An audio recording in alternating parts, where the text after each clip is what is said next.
What the hell is that? I'm sorry.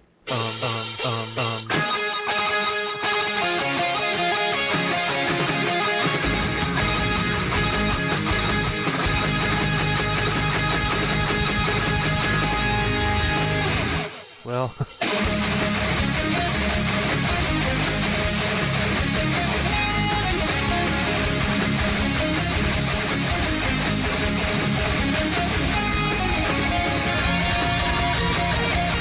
Welcome to the Will and Thunder Show.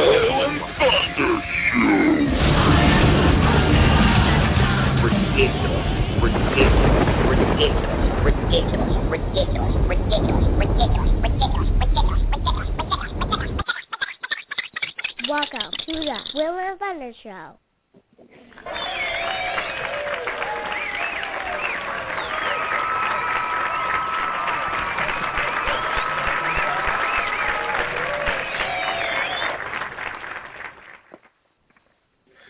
Well, welcome on in, guys, to a slightly early edition of the Will and Thunder Show. I am Kevin Thunder, and out here we have William Telltale and Chris the Rock Trick. How are we doing, guys? Oh, I made it. Yeah. I'm here. I'm just not used to seeing daylight out when we do this show. Speaking of daylight, have you seen the new... Oh, hold on. And since you said daylight, I have to bring this up because I saw a preview for a movie that's coming out last night. It's the first time I saw the preview, and it looks like an awesome movie to me. Have you seen the new previews for the new Dracula movie coming out? I saw that it was, I saw it being advertised. I haven't watched it yet, but it does, it looks like it, just a little picture that they had, the little thumbnail going with the thing looked pretty intense. Well, the basic concept, it shows where he's king and he's trying to protect his kingdom, and he's about to lose it. He doesn't have the forces or whatever, and he kind of sells his soul to this sorcerer demon type thing, and that's how he becomes Dracula. It's really cool. There's no twinkling, and there's no, I dance in the sunlight and I sparkle. It's real, like vampire, kind of cool shit. He turns into bats and just decimates things. Oh, it looks unbelievable. So is this going to be Vlad the Impaler? Or is it a character? Yeah. It's Vlad the Impaler, and he turns into Dracula. Nice. Like by himself, like selling his soul. He goes to this demon sorcerer, and I'm just taking this is from a 5-minute little short thing I saw in the commercials, is where I'm, kind of basing on it. But it looks awesome, man. And some of the scenes are like 300. They're in this valley, and there's this big army force just marching through, and you just see this just cloud of bats come through and start tearing shit up. It looks pretty good, man. It looks really, really good. I mean, it's a nice answer to that joke of a movie series called Twilight. Twifag. So what's we going did not on, just say Twilight on. We did not just say Twilight on the Will and Thunder Show. We did not just do that. I'm just saying, because but like that. Yeah, of course I will. But yeah, it's awesome, man. I tell my wife all the time, like, I'll walk in, she's watching, I'm like, are we really watching this again? What is this? Why are you keep putting this on the TV? Why don't you just put Lifetime channel on? If you're going to decimate my manhood, go ahead and just put on some, after-school special from, the Lifetime channel. But anyway. Chris, I saw something that, I'm sure you've seen it. Don't they have a trailer for the new Hobbit movie? I have not seen the trailer yet. I haven't really been online today, but I did see the poster yesterday. Oh my God, it looks so badass. I can't wait to see this movie. I'm strictly an elves and wizards nerd. I'm not into vampires. I'm not into spaceships. I just like things that have magic. And I understand it. And actually, I have not. I watched all of Lord of the Rings, and I got to see those in the theaters.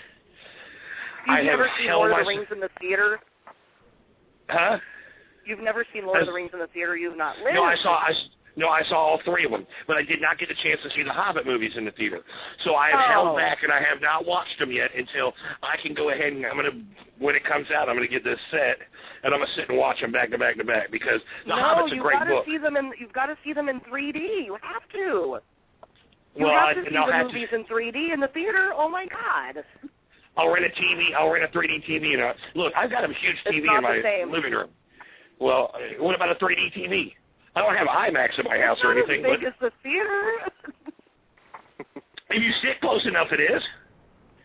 I guess. I don't know. Maybe you can get one of those projectors, or I don't know. No, I've got a big 65-inch TV. But yeah, it's an experience to see these movies in 3D. So. Hey, look, I'm only 5'6". My 65-inch TV, I can almost stand next to it, be part of the movie. So you can be one of the hobbits. Actually, yes, because the funny thing is, I'm 5'6", and I'm shrinking. I'm getting older now, so I might be 5'5" now, and I wear a size 12 shoe. So I am like a real-life hobbit. I'm like a real-life hobbit, really. I mean, I have a size 12 foot, and I'm 5'6". That's great. Yeah, I'm pretty short myself, so. So my real name's Kevin Thunder Baggins. So I mean. Actually, no, I will send that to Will. There's a website where you can find your Hobbit name. Really? So, well, awesome. Yeah. I can't wait. Just type in your name and it gives you a Hobbit name. I fit the criteria, man. I'm right there. Short with big feet. Awesome. And you know what they say about big feet? Big shoes. Yeah, I'm staying out of that one. And you... I'm here all week. Thanks for playing. Did I derail you? I do what I can, Look. I'm already in the hot seat enough when we start talking football, so, I don't even want to talk about football this week. I mean, the Adrian Peterson, that's, it's kind of harsh, but we'll get into that later. Anyway, Will, you were talking about the Hobbit movie. Go ahead. Well, I don't know. I haven't seen the trailer. I just saw that. Oh. Actually, I don't even know if it was the trailer. It might have just been the poster that Chris here was talking about. So but the poster does look badass. But this was a while ago. It has like a picture of you're behind everything that's going on, and there's like one hobbit standing, or it might be Gandalf. I'm not sure who it is. He's just standing there. No, actually, it's Bard who kills the dragon. Spoiler alert. Spoiler alert. Bilbo does not kill the dragon. If you've never read the books, then fuck you. You don't deserve to have spoiler free. I'm sorry. Go read the book. Right. Oh man, okay, spoiler alert on the Will and Thunder show. Damn, I haven't read the books. Well, the book is... Really? You've never read J.R.R. Tolkien? Well, see, it's been a long time since I read them. I read them when I was like 11 years old, maybe even younger now, because my brother was huge into The Hobbit and The Lord of the Rings. Yeah, The Hobbit is a short book, and Peter Jackson has just stretched this out. He's bloated this into epic proportions. I mean, technically, the Hobbit book is about less than 300 pages. You could probably knock it out in a night. And, he's added so much stuff to the movies, characters that never existed, bringing in That's what I've heard. So that kind of messes things up for me right there, and that's why I haven't watched them, because I have a friend who's, big into the books and the movies, and he's like, yeah, there's extra characters, there's extra storylines that kind of, muddy things up a little bit, but has it been, somewhat... Well, you know what it was? To the book, Peter Jackson had to have his answer to the Star Wars saga. He needed to have 6. So when Disney comes out with the that's a little bit untrue, because what happened was I forget his name. I think it's Del Toro or whatever his name was. He was set to make the Hobbit movies. And people just got so outraged at the idea that anybody but Peter Jackson was going to do them, that because he was done with it. He was done with Lord of the Rings, Tolkien type stuff. He wanted to do other things. He's like, I've spent 10 years of my life invested in these movies. I want to do other things. And I guess, people just made so much of a stink at the idea I probably would have been one of those people. I mean, when I heard somebody else other than him was directing the movies, I was kind of like, this isn't going to work. And so well, you know eventually what, it's just, you know what, I'll do it. You know? That would have probably irritated me too, because I became such a fan of the first three movies. Now, please, promise not to hang up, Chris. Why? when the Fellowship of the Rings came out, the first film, I had heard all sorts of good stuff about it, about it being, a great story and everything. But like I said, I'd never read the books. So I'm sitting there watching it, and when it gets to the very end of the, I had no idea that the movie was the first installment of a trilogy. So so it gets to the end of the movie where they're at the top of the mountain looking, toward Mordor and whatnot, and then they roll the credits. I'm like, what the hell? That it was then that I realized that exactly what the movie was. Actually, I've heard people that went to see the third movie, and the scene where they finally destroy the ring, and they're laying out there, outside of Mount Doom, and, the lava is coming down and all that, and it fades to black. Everybody starts applauding like the movie's over. I heard that from several people that happened in the theater, thinking the movie was over, and then that part where it comes back to the movie, they're like, wait, there's more? I mean, what more could there possibly be? The ring is destroyed. Well, but I do think it's kind of funny. A lot of people who never read the books obviously didn't know what was going on. Well, I kind of can definitely see that. I mean, that last scene, especially as long as the movie was in the first place, that last scene didn't really need to be there. I mean, I don't know, maybe they could have. Which one? The one with Sam? That's how the books end. You have to have it that way. Well, Viggo Mortensen is not a good singer. Oh, you mean that? Well, see, I mean, you have to tie up all the storylines. And that, maybe they shouldn't have done the singing. But, the Pippin singing is even worse. That whole song, I cannot even listen to it to this day, because it just sounds like, to me, an American Idol audition. I loved the movies, everything about the movies I loved, but then they get to that part, and I have to press the mute button. I'm sorry, I just have never been able to get into that song that he sings, and, for me, it kind of ruins the whole scene, because it's just, you see all these images of the war, and, people suffering, and, this hopeless fate that they seem destined to meet, and here he is, hey, yeah. I'm on American Idol, she bangs, Well, Star Wars, the Star Wars saga, it can be all, everything that happened in all those 6 movies can be blamed on one single individual. Right. Care to take a guess? Right, and that's how the Lord of the Rings and Hobbit movies should be as well. But I think that was Peter Jackson's deal. Like, if you're going to let me back in on this, I want to do it my way, and I'm just going to have my, Tolkien porn, fan fiction, fantasy, and just do whatever I want. Care to take a guess at whose fault everything is? It's Star Wars? Huh? It's Star Wars. I'm not talking about George Lucas or anybody that made the. I'm talking about a particular character. Everything can be Jar Jar traced back Binks? to. I don't know. You're right. It's his fault. Yeah, I know everybody hates him. So I'm not a Star Wars fan, so I know nothing else other than everyone hates him. Well, the reason, Thunder, the reason that I say that it's Jar Jar Binks' fault is because that where he's standing in for Senator Amidala in front of the Senate, and he says, "I vote to give supreme power to the Chancellor," and everybody else just falls in line. That right there, his fault. If he hadn't done that, then Palpatine doesn't become the Emperor, and there's no Galactic Empire, there's no Death Star, there's no nothing. It's all then you have Jar no Jar's Star fault. Wars. Then you have no Star Wars, man. You have nothing. You have nothing to live for.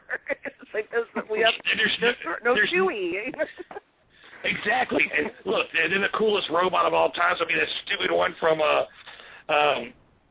I'm Alive. Do you remember that stupid movie?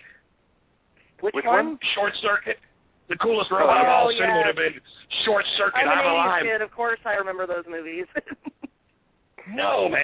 You cannot take R2-D2 out of the... Yeah, exactly. No, R2-D2 was the coolest one. He had an attitude. He's like, look, he couldn't say a word, but he knew exactly how to beat out of you. Well, yeah, I mean, robots were big in the 80s. Everybody had a robot back then. He was the most vulgar character ever to be in a film. They had to beep out literally everything he said. Yeah, it's true. It really is. I never thought of that. That would be one of the greatest trivia questions of all times. Who was the most vulgar movie character of all times? And then the answer would be R2-D2 because they had to beep everything he said. That's awesome. And no one's going to get it right. They're all going to guess stuff like Joe Pesci or Scarface. Joe Pesci, yeah, exactly. Right. That is awesome.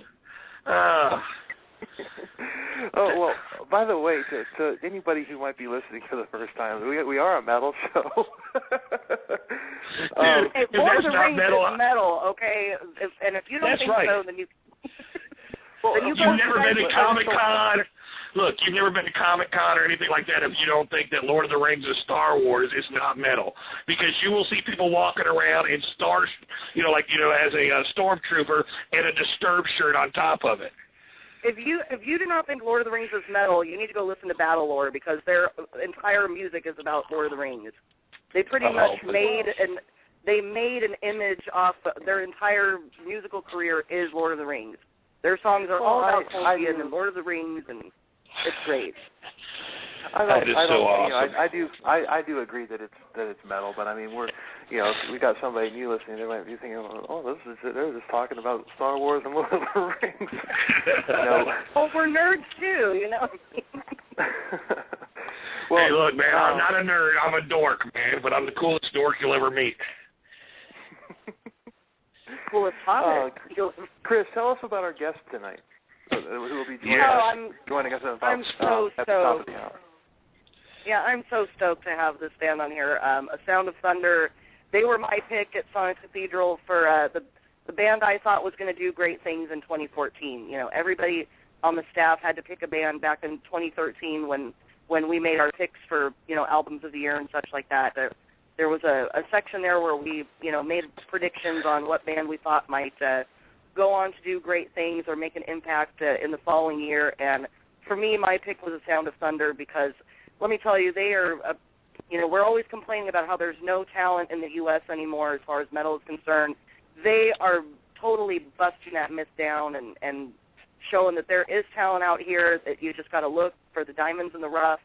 They're just, traditional metal, bringing back the old school sensibilities, just kicking ass. And they're just the most prolific band out there.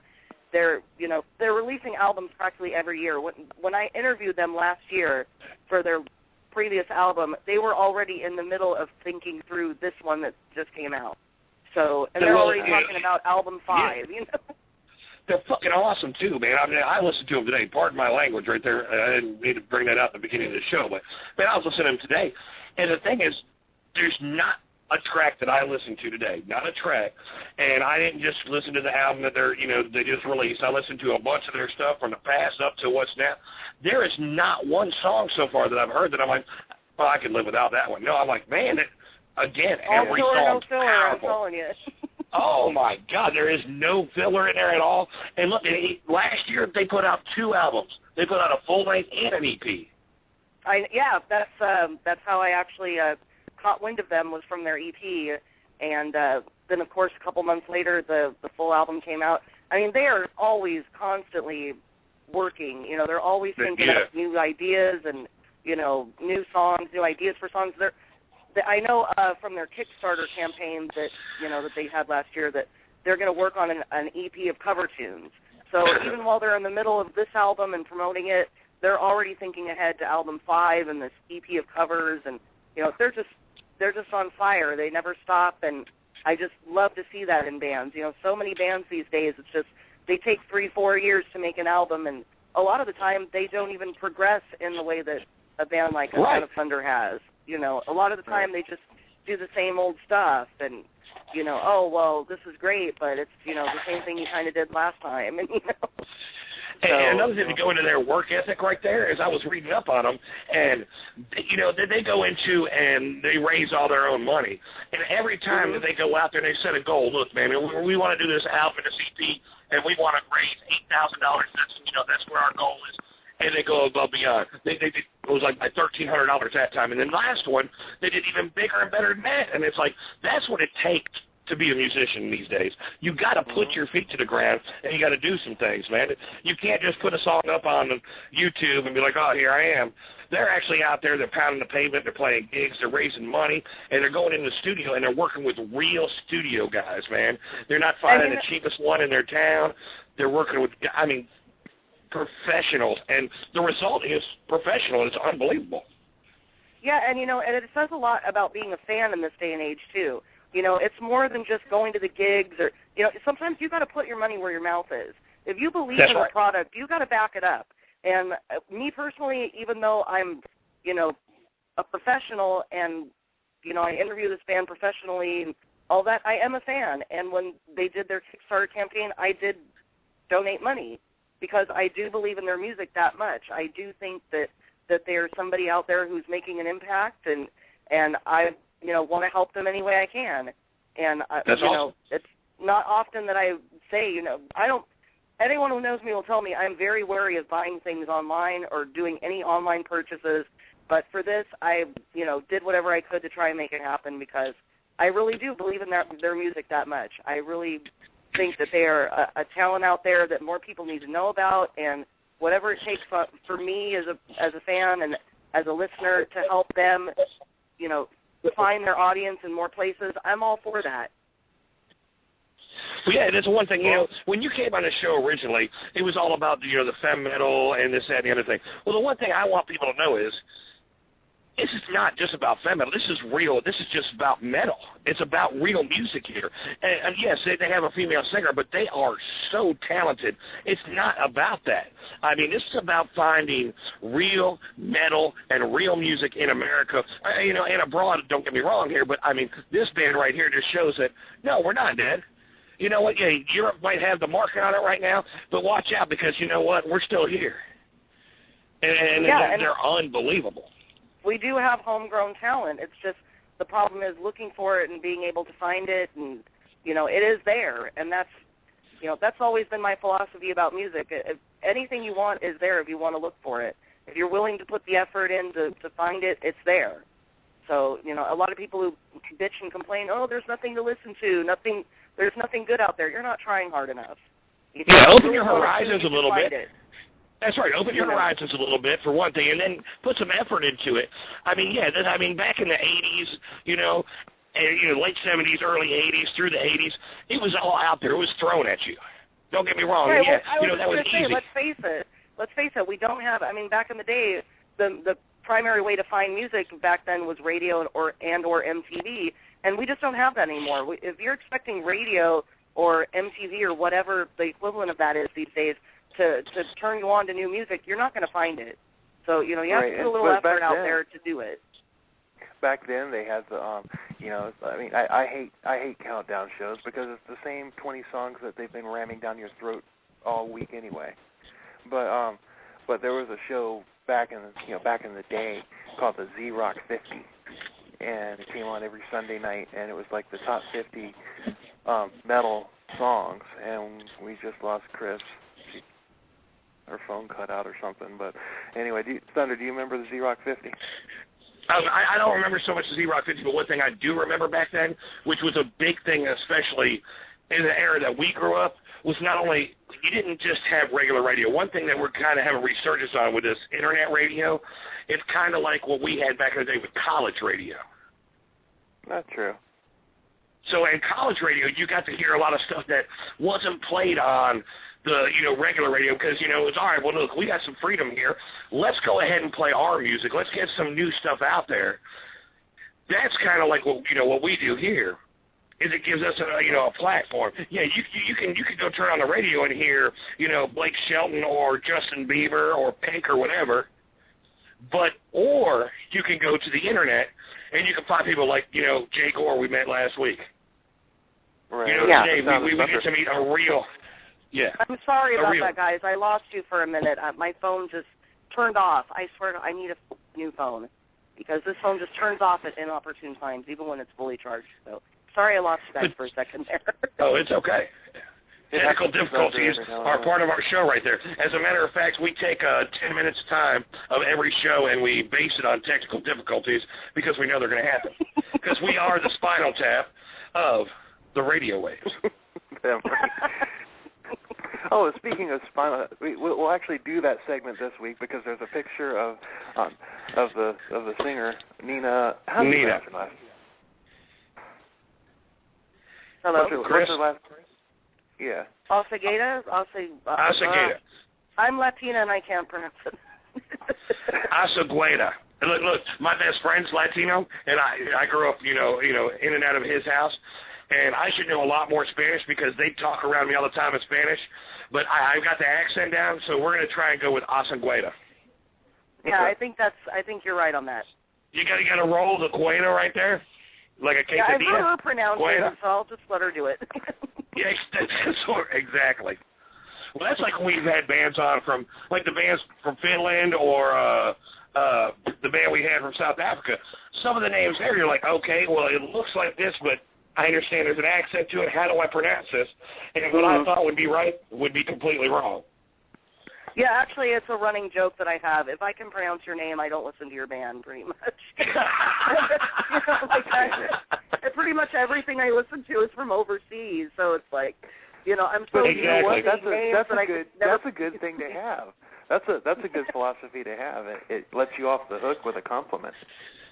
I never thought of it that way, but yeah, it is kind of like that because there's so few American bands that I'm actually, tuned into and want to listen to, but for the most part, yeah, if I know how to pronounce your name, I'm probably not listening to your band. Well, I have an idea here, guys. Let's run through a couple other things besides talking about the band right now because we're actually going to have the band on in about an hour, and we'd probably like to talk to them about some of this stuff, too. So, this will be fun. We can make this 2 hours about A Sound of Thunder. That's not a problem. Oh, we can. I would love that. We can go with, we can go for longer if we want. We can use the overtime feature. Exactly. Do we want to go to football before we go to the news? Well, we might as well get it over with. Yes, which now, if I remember correctly, somebody likes the Minnesota Vikings, right? Yeah, and we're fucked. I can't say it the other way. Well, Peterson's coming back. He's reinstated. Yeah, he gets to play again next week. And first of all, to be honest with you, I don't know how bad the situation really was, but first and foremost, I believe in the phrase, spare the rod, spoil the child. I spank my kids. I'm not ashamed to say it. If my kids do wrong, they get punished. I'm not going to let them walk around the world with a handgun thinking that it's okay to do whatever they want to do because mom and dad weren't here for them and didn't teach them right and wrong. Now, I think there's a difference between spanking and beating their ass. So, Well, I understand that, but you know what? My parents used switches or paddles or what so have you. I turned out okay, and I respect the world and I respect life. Well, Peterson said in his statement, he said, I raised my kids the way I was brought up, and, obviously this isn't the way people think that they should raise their kids nowadays, but he didn't think he was doing anything wrong. And I saw the kid's legs, and I'm kind of on the fence about this. Because on the one hand, I grew up old school too. I didn't get hit all the time, but it was not so much being hit that kept you in line. It was the fear of being hit. Just knowing that you were going to get an ass kicking if you did this, that was enough. Right. Like, you know what, this isn't a good idea. Let's just not do this. Let's find something My else idea to do. of timeout when I was a kid was my freedom time. My timeout was the time my mom found out what I did in a time before my dad got home. That was my timeout. And then the length of time in the 80s. And then the length of time that you were unconscious after your dad got home. Well, and not just that. I mean, and it wasn't just the ass whipping. And my dad had it down perfect. My dad would whoop your ass and also tell you how much you disappointed him while he was whooping your ass. So not only physically but emotionally, you were broke down. And I'm like, really?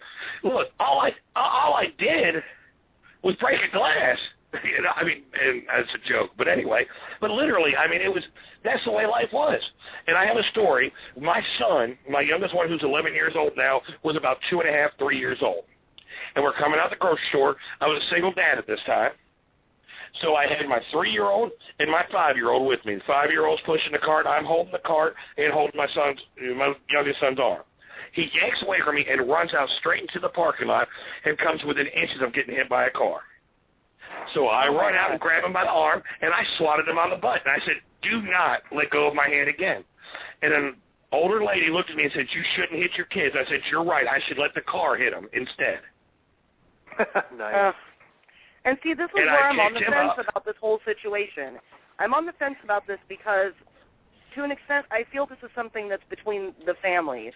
If they're going to take this to the law and make a big deal about it, then let it happen in that manner. I don't feel it's my business or the NFL's business or anybody else to decide. I mean, it's gotten as crazy as, I don't know if you heard about this, but now the Radisson, which used to host the Minnesota Vikings whenever they would, play will not let them stay there. They will not let them stay there. And to me, it's just, what? Why punish the other guys for what one dickhead did? I mean, it's a dickhead move that he did. He didn't need to beat his kid like that. He was wrong. But why make the other guys suffer, for that? And it comes to a point now, and I understand the platform you're on, whether you're a musician out there, like, some of these pop artists who, everybody looks up to, or you're an NFL player, NBA player. I understand that, and yes, you should face consequences just like everybody else should. But the point of the matter is, if I spank my kid too hard, I'm going to go in front of a court. I'm going to get judged. I'm going to have to go through probation and anger management courses, but I'm not going to lose my job. Right. And this is where it's getting to a point where, yes, I understand as the NFL commissioner or as the NFL commission, period, you have to set parameters. And, yes, these are people that are more in the limelight than me and you or what so have you. But in the same aspect, yes, they did stupid things, but they're human just like me and you. Well, yeah, and I was about to make another point on that, too. As a Vikings fan, obviously I look at this as, well, Adrian Peterson is an investment to the team. So whenever he's not playing, it's a loss of investment to the team, which means it's a loss to the fans who invest money into the team.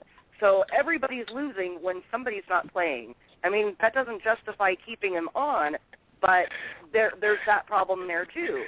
So but there's a difference between, and you're right, but there's a difference in severity of things. Now, if he really went there and whipped his child's ass and bloodied his nose or something, look, he hit him with a switch, and did he hit him too hard? Yes. So should he be punished? Absolutely.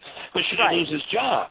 Now, and the thing is you're saying for the team itself, well, it's not just the team, because you take a name like Adrian Peterson, it goes beyond that.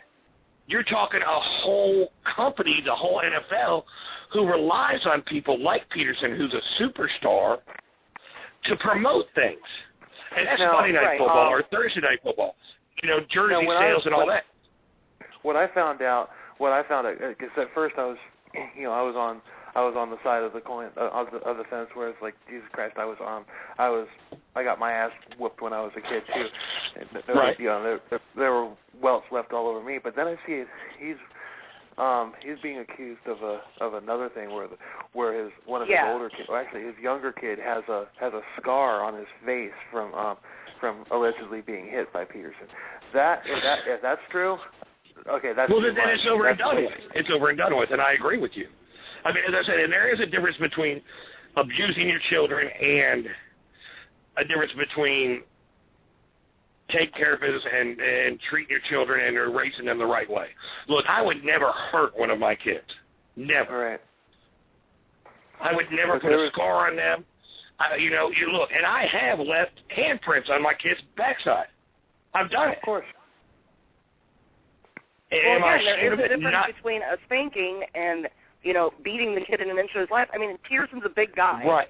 Even if he's exactly hitting the but kid still, with a switch, I mean, he may not know his own strength sometimes and do more damage than intended. Right. Because he is a big guy. Like just today, I was wrestling around with my, with my 4-year-old daughter, and she just all of a sudden started saying, "Spank me, playing around. When we're playing around, I swat her butt harder than I do when she's being punished, and she just laughs. And she laughs. Laughs at it. It's going back to like what you were saying before. It's basically it's the fear of being spanked that is what does it. I mean, I was swatting her butt. I mean, she kept having me do it over and over again. I must have swatted her 20 times on the butt. Yeah, but God forbid if somebody sees you, they're going to assume that you're beating your kid. Right. And well, it's like then you have to spend son. the rest of your life trying to justify it. Like, no, we're playing a game. It's not anything serious. Exactly. I've got an 11-year-old son who is the toughest child of all 6 of mine right there. He's got 3 older brothers. He's the youngest of all 4 boys. So he gets picked on, beat on, messed with all the time. But he's the toughest one out of all of them. Yeah, and you I'll have to sit be. there and I will wrestle with him, and he will try and punch me in the wrong place as hard as he can because he thinks it's funny because that's what all the boys do. But you know what? And I kid you not. If I was walking to my 16-year-old and punch him in the arm as hard as I punched my 11-year-old in the arm, he'd go down crying like, "Why'd you do that?" And 11-year-old's like, "You're not tough enough, Dad. You're a punk. Come on." Yeah. There's a difference there. And the thing is, if somebody saw me punch my kid like that at the playground, they'd be like, "What the fuck's wrong with him?" I'm like, "You don't understand this kid right here. He's 11 years old, literally had a 10-inch cut on his leg. I built him a basketball goal. It was brand new, so thank goodness for that because there's no tetanus or anything. He tries to slam dunk the ball by jumping off the back of it. Well, one of the bolts I put in there was a bolt that I came with it, but I did it wrong somehow, so it stuck out about 1 inch longer than it should have. Caught his leg on it, on the inside of his knee, and a 10-inch gash. Ooh. Now, he's 11 years old. At this time, he's about 10. My older son comes in, Gavin cut his leg, come take a look. He's laying in the grass, no tears, no fear, nothing. Rolls over and shows me his leg, and it's open. I mean, it's monstrous. Look, you can see the casing. You can see the casing around the muscle, the knee, and then I'm like, oh, I almost passed out. Look, I was like, what the hell? Well, there's my idea for dinner. Anyway, I take him to the hospital the whole time on the way to the hospital. I'm freaking out. He's like, "Dad, it's okay. I'm all right. I got it wrapped in a towel because I thought it was going to start bleeding, but it never really bled. It was such clean and everything. We get to the hospital. The nurse is like, "Okay, I understand you got a little cut." He's like, "Oh, yeah." And she's like, "Well, let me open up that towel and look at it." She opens it up, and she's like, "We're getting you in the back right now." The whole time, he never cried once.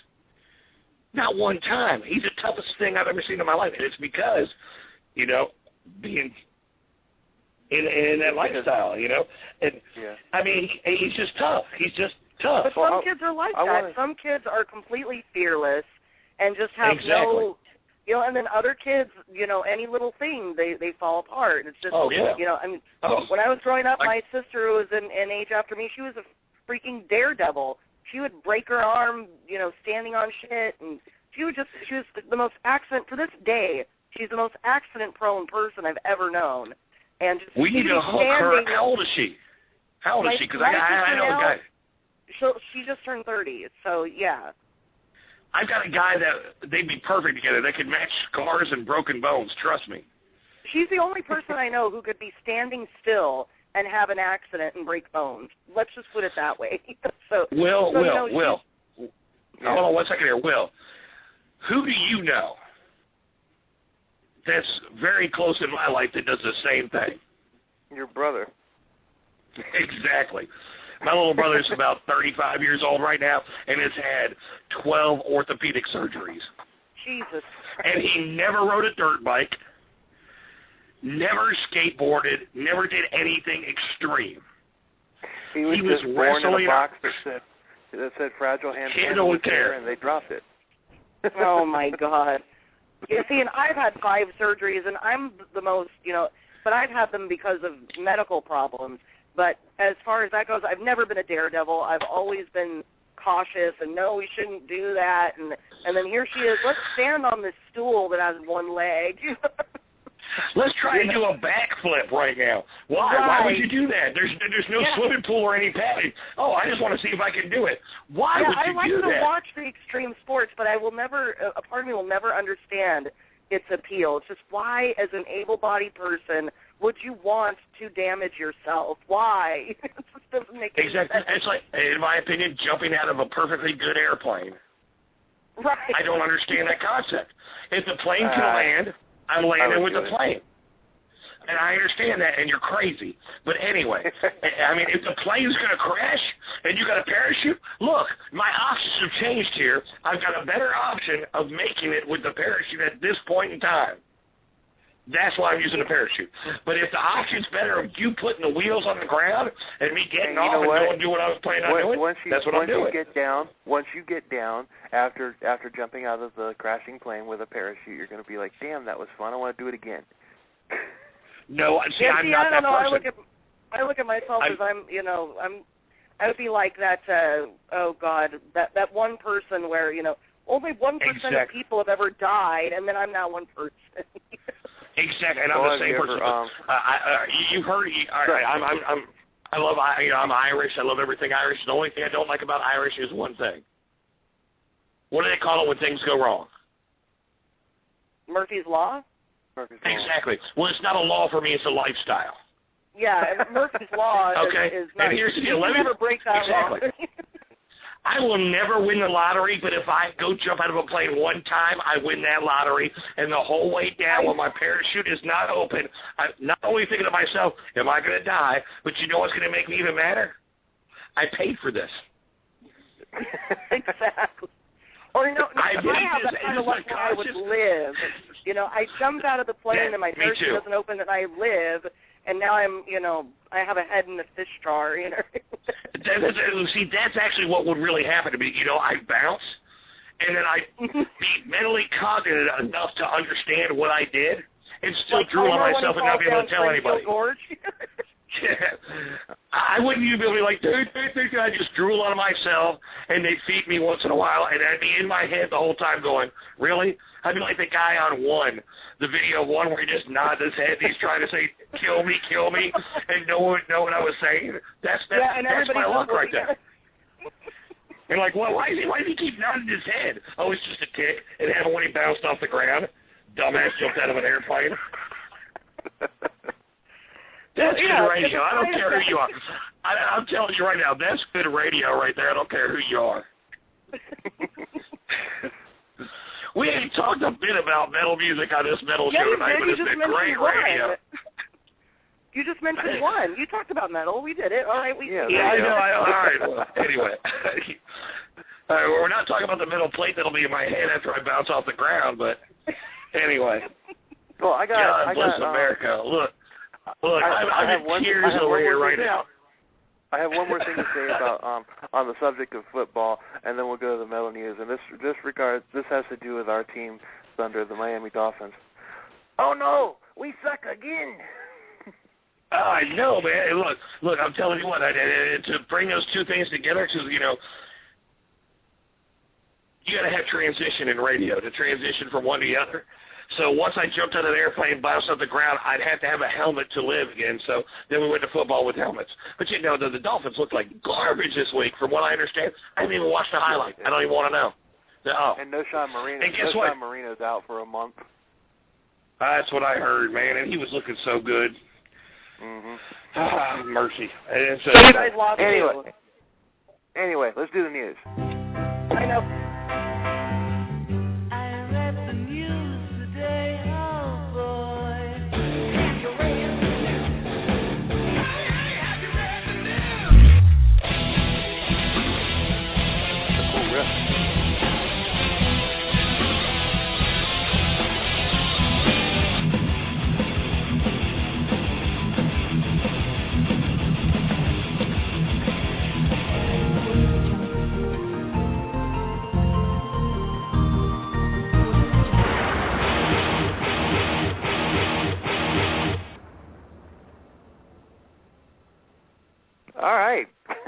All right, well, welcome back in. Here's a little bit of news, man. Look, man, there are a lot of old school. This story's awesome. This story, Go ahead. I got to lead. I have to lead. Now, You feel that way? You know how Go people ahead, are. You know how there's always talking about like doing brain scans and stuff like that, and having Yes. Well, it turns out that metalheads' brains are nearly identical to the people who love classical music. And Which comes as no surprise to me. No, me either. But it would come to a surprise to all these people who are out there, ragging on metalheads and talking about how dumb they are and stuff like that. And those people, are definitely not. Absolutely. I welcome mean, on the show. because you got to think, man. It's simple as this, man. Have you ever listened to a true classical piece of music? You take a piano and one of these classically trained pianists or even harp players who play, 200-300 note progressions right there so fast that you can't blink your eye and watch them play it. In the same aspect of like an Yngwie Malmsteen, who's doing the Yeah, same there thing are on a whole guitar. genres of metal dedicated to fusing those two genres together. So, Right. yeah, of course it does not come as a surprise to me at all. One thing that Marty Friedman and Yngwie Malmsteen and Rev Beach and Paul Gilbert and Joe Satriani, Steve Vai, all the virtuosos, one thing they all have in common, other than the fact that they shred, is they're classically trained. Right. Even Dave Mustaine's classically trained. All these shredders are just they're Man, you look back masters at on classic music like that, like even classical guitar, and you watch this, especially some of these Spanish classical guitar players that can finger pick, that are playing is so intricate and it's amazing.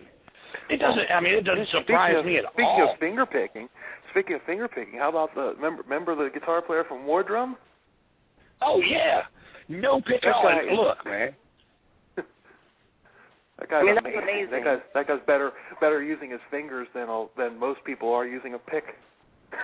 Exactly, And man. that's and great. the speed, exactly the technicianship right there of getting in there and just playing it's unbelievable. It doesn't surprise me at all. No. But it's just documented now. So Yeah, we have it as So then- factual. It's factual evidence. There's proof in the pudding, man. And you know what? We're as good as you are, guys. You go ahead and put on your little black tie and your suit right there, and you go listen to the symphony, which I enjoy doing anyway. But you know what? You'll get just as much out of it if you go see someone who's a virtuoso like that. It's unbelievable. And just the talent. You're talking about the listeners, the talent that you're trying to listen to right there and trying to comprehend. As Will and I were talking earlier, some of these bands, putting these songs together and putting the music together, and you're sitting there trying to comprehend what's going on, and as fast as it's going, and the storylines, you got to have some synapses just, blowing off the charts. Yeah, and that's another aspect to it, too, where it shares a lot of similarities with classical music, is that the band's lyric-wise, a lot of them could be, if you put it in an opera setting, it would be considered almost an operatic piece, with storylines and characters and, telling a tale through music. Or a book even, you could take these and extend them out, just on a hair right there, and you could write a full novel on the storyline. And I know that we all, kind of, pick and make fun of Jeff Tate right there, but you look at the whole storylines and Operation Mindcrime right there, that could have been a movie or a book easily. Actually, you know what? That was my dream at one point, to write that book. I wanted that more than anything. And, yeah, I did. And the storyline right there of a priest and, Sweet Sister Mary and the whole trials and tribulations they went through. And, even the songs where you're, looking into the mirror right there and the way you perceive yourself. One great movie who has, a scene in there that would have been perfect for, like, Operation Mindcrime is a scene in The 25th Hour with Ed Norton. I don't know if you guys have seen that movie. I'm not a huge movie person, so I have never seen it. Okay. one of the best things, I mean, it would have been great, you know, in a movie scene like that. He's talking to the mirror to himself, and he's going back and forth. And it's one of the best dialogues I've ever seen in a movie, and it's just him. Wow. And he's kind of like talking the about Sweating Bullets video by Megadeth. Oh, kind of like the yeah. Gollum scene in Lord of the Rings, then a little bit. Yeah, exactly. And you know, Where and this Gollum right is here, talking to his schizo self. yeah, I mean, exactly. And it's one of those things right there where I could see Operation Mindcrime, but, you know, albums like that. Actually, you know, you've seen like Pink Floyd and stuff like that. But, I mean, even more intricate, especially with, you know, what we got now digitally-wise. I mean, you could do so many crazy things with that. Well, yeah, a lot of bands out there are actually doing that. I mean, Nightwish made a movie out of their last album. Within Temptation made a series of comic books out of their album previous to this last one they just put out. So, I mean, and what about Iced Earth? Just, you can't talk about concept albums without talking about Iced Earth and their framing on Armageddon. Honestly, Will, I'm going to be honest with you. I'm not an Iced Earth fan. I've seen them live. I get what people see in them, and I understand it, but it's not for me. Well, even on a closer level to us right there, before you joined our show, we had a gentleman on our show.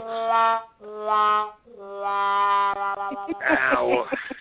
Anyway, we had a gentleman on our show who's in the process of pitching his movie and getting things rolling, and Mick James, which is the same thing, and it's based on his album, and he's trying to do this movie, you know, which, I mean, I hope that's going well for him, man. It's somebody I'd like to have back on the show and get things rolling with and see how that's going. But, yeah, I mean, but that, you know, it's the same genre thing. People don't understand it. You can't make a movie off majority of hip-hop songs or pop songs when it's, you know, your booty, your booty, your booty. Yeah, you can make a movie off that, but it can only be sold in certain places. Right, and certain, I would say even like certain hip-hop albums, per se, that had a story, that had, you know, certain stories about, like, you know, life in the hood, maybe, but even those to an extent, you know, Boys in the Hood, yeah, that was a movie that, let's say, was based on that kind of music, but it was real life, so it's not, I actually thought that Boys in the Hood was a good movie. Oh, it was a fantastic movie. Oh, it was a fantastic movie, don't get me wrong here. But it wasn't based off like an album like we're talking about. It wasn't, there's not albums out there, or that I've heard, and I'm not going to say they're not out there, there might be, but you don't really see that concept idea besides opera, metal, or classical right there, where classical you have a whole symphony right there that tells a story. Right. No lyrics, and nothing, those albums it's just music. You know, they're based on real life, the hip-hop albums, where these are actual stories that, you know, tales that are being, you know, fictional tales being made up by imaginative minds, you know, and don't get me wrong, there's nothing wrong with nonfiction story or, you know, things based on real life, but, you know, I think it takes a special something to be able to construct the story out of nothing and, you know, make it real for people who listen or read it. Even if you take real things, I mean, you take certain songs from the metal genre, even I'm going to go with the hair metal genre right there. I mean, but you take like Iron Maiden right there, when you do their video, and you look at their videos, and they're talking about certain aspects of history right there, and they're telling stories. Oh yeah, every one of their songs could probably be made into a mini movie. Seventh Son is kind of is sort of a concept album. It's based on a book called Seventh Son, and although they were vague enough in it to where they wouldn't have to pay royalties, so it's not actually written about that, but it's close enough to where you know, to where they were able to put it out there, and anybody who's read the book would know. I'd actually like to see them make a movie out of that. But well, I mean, there's all different stuff out there. I mean, look at Europe, who did Cherokee. Mm-hmm. Talking about, you know, the Indians. I mean, there's snippets here and there, and it's the only But I'm just saying, but it's the only genre of music outside of Broadway or classical or opera that really does storytelling like that. That, you know, will take either real or even artificial ideas and make them stories like that. Are more based on the lines of metal music. Yeah, even country music doesn't have that anymore. I mean, old school did to that extent, like the old, you know, back in the day country music that really told outlaw country. He stopped Like the song, He Stopped Loving Her Today. That's one of the saddest songs ever Right. written. Oh yeah, and you find that occasionally in country music now, and you're right, and Chris, you are right. Country music does do that, but it's very particular. You know what I mean? Right. Yeah, it's always about the same types of stories. But Exactly. yeah, I try to think of all genres of music out there that have storytelling like that, and it's very limited, and pretty much metal is almost the only one left outside of classical that's still doing it. That's the one thing that I really like about metal music right there is that the scape right there, the landscape of styles and ideas is that wide. That you can't have a band like Primus or, bands like that who talk about nonsense, Jerry was a race car driver or, things like that are fun and loving and okay, well, it makes no sense, but it's cool. But you also have bands out there, as I said, like Iron Maiden or, bands like Dream Theater and Queensryche who are trying to tell a story. Yeah. You've got everything out there, and it's one of those things where it's just a variety right there, and it's all talent. It's just, you have your choices there. That's why I love metal, man. Well, Dream Theater did a concept album too, but I mean, really in metal, I mean the one that stands alone at number one as far as the best one is got to be Operation Mindcrime. Yeah, it's definitely the iconic, one of the most iconic, if not the most iconic metal concept album out there, pretty much. I mean, it sets the bar as a benchmark for everything else that's come along since. Like, everyone else who's put out a concept album since, it's always compared to that, it's as good as Mindcrime, or, this is something that fans of Operation Mindcrime would enjoy, or, there hasn't been an album this creative since, or, always comes back to that. And the thing is, because, they did it completely right there. I mean, they went from start to finish, and they must have had the story already written to an extent and put the songs together to make it that complete. Because, from what I understand, Jeff came up with the concept of the story, and he kind of pretty much, presented it to the other guys, like, look, I have this story idea in my head, and I'd kind of like to put it to music, and DeGarmo from there kind of went with it and, made that transition from Jeff's story to conceptual music. Right. And to have that group of exceptional musicians to do it. Right. To have the ability to write music that well and the lyrics. I mean, we bust, Jeff's balls all the time, don't get me wrong. But, they did something. But you have to give props to that right there. I mean, that was really something special, for music right there. Well, yeah, you look at the wall, and I mean, you look at the wall, and it's fantastic. The music was ridiculous, fantastic. But to put something that close together, the wall. No, the album, the wall, you the said movie. Ridiculous again. You said ridiculous again. I say it all the time. So you shouldn't be upset about it. You shouldn't be amazed I'm not upset about it. It's one of my favorite words. About it. I just like to bust Break it up. About it. Thank you. Anyway. Don't make me. But yeah, that was, Jeff was at his prime at that point, lyrically and creatively, and I think that's why a lot of fans bust his balls the way they do nowadays, because at least for myself personally, I cannot speak for other fans, but fans that I've talked to share this sentiment as well. This is what we miss the most about him as an artist and a musician, is where's the creative lyrics, the thought-provoking lyrics that made you think or made you feel, and it's not there anymore. All of his lyrics now are pretty much about fucking his wife, and if I want that, I'd listen to Kiss, and I don't listen to Kiss because I don't want that. And I agree 100%. I mean, it's just it is kind of sad in a way. I mean, yeah. Well, one thing that I'm not sad about is the fact that our guest has arrived. So we're going to go ahead and break. Woo! Yeah, we're going to go ahead and break. It's time to get on it. What? I said we about to get on it, man, and talk about some music. Well, this is the song that we're going to play is off of an earlier album of theirs, and it's a cover from Black Sabbath. It's called trashed. And this is Thunder. This isn't Ronnie James Dio or Ozzy Osbourne. This is Ian Gillan of Deep Purple singing this song. And for some reason I liked it. No, that's Ian Gillan. But okay. For some reason whenever I hear this song, I don't really think of Black Sabbath. I think to me it sounds more like a Deep Purple song. But anyway, this is trashed, done by A Sound of Thunder, and it kicks ass. We'll be right back on the Will Actually, Thunder the Show. singer's Nina, so...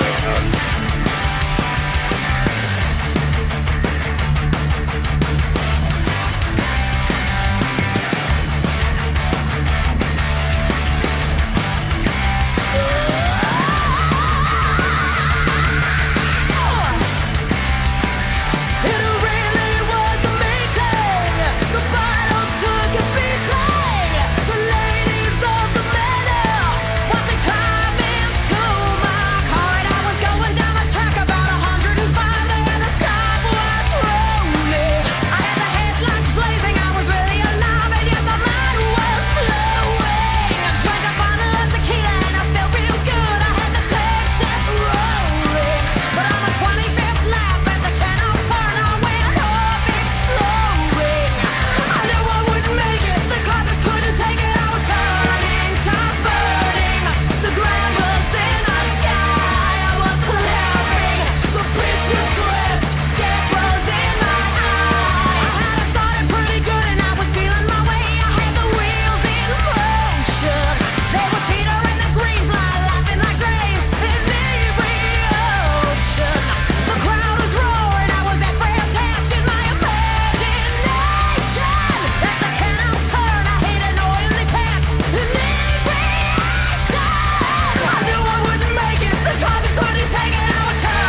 Thunder show. That of course was trashed by our guest tonight of Sound of Thunder, and we are having all sorts of technical difficulties. Thunder, are you there? Can you hear me? I am here. Can you hear me? Okay. Hear us. What was going on, man? But we have lost Chris, and okay, she's back. Give me one second. I'm here, man. Yeah, the board crashed on me. Did you guys? The board crashed on me. It's all good. I heard the whole song, man. So I mean, it was still playing. So. Yeah, but it you guys crashed. Yeah, we were trashed. Oh, because my phone died, so I missed but I'm plugged in now, so hopefully I do not have this problem Chris again. is back. Awesome. Are we all here? Did everyone survive?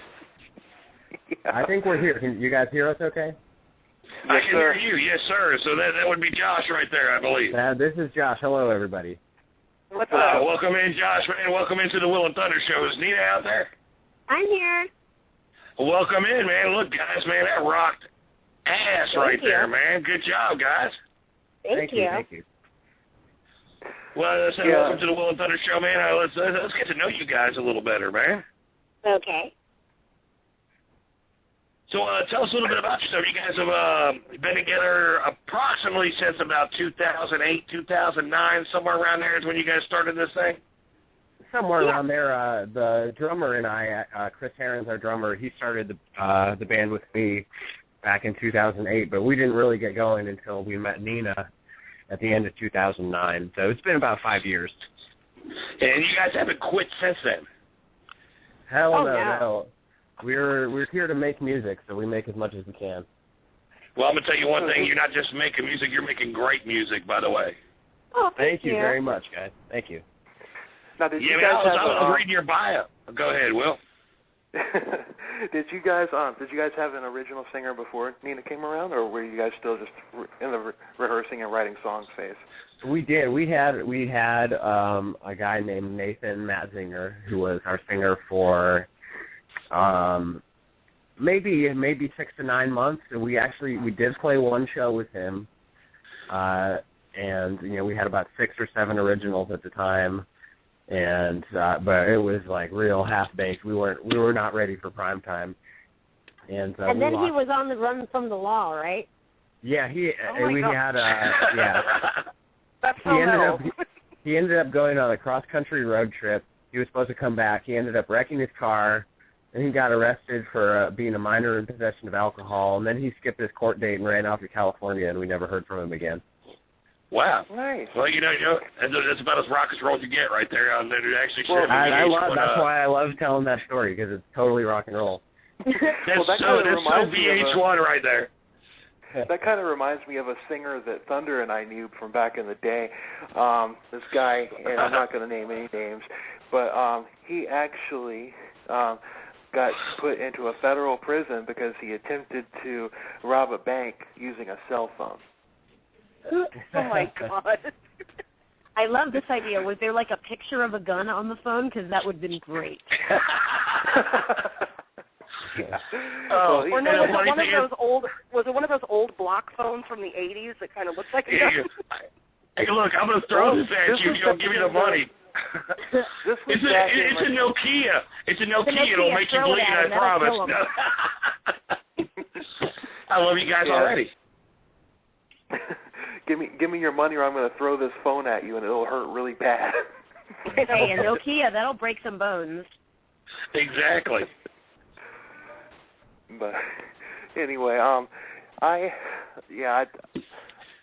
we've definitely one of the top 3 bands that we've had on the show as far as music is concerned. And don't ask me to put them in an order. The top 3. I'm gonna tell you right now.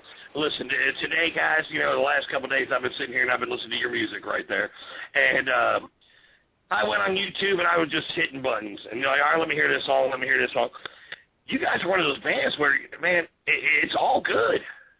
I did not find one song that I'm like, oh, that one's all right. No, that's good. You guys are super talented, man. Oh, thank you. Thank you heard our first album? Yeah. I haven't even heard the first album. I still like it. we seem to have a knack for, like, if we come up with a crap idea, we don't work on it, we don't finish it. So, I don't know. I guess we're good at editing ourselves.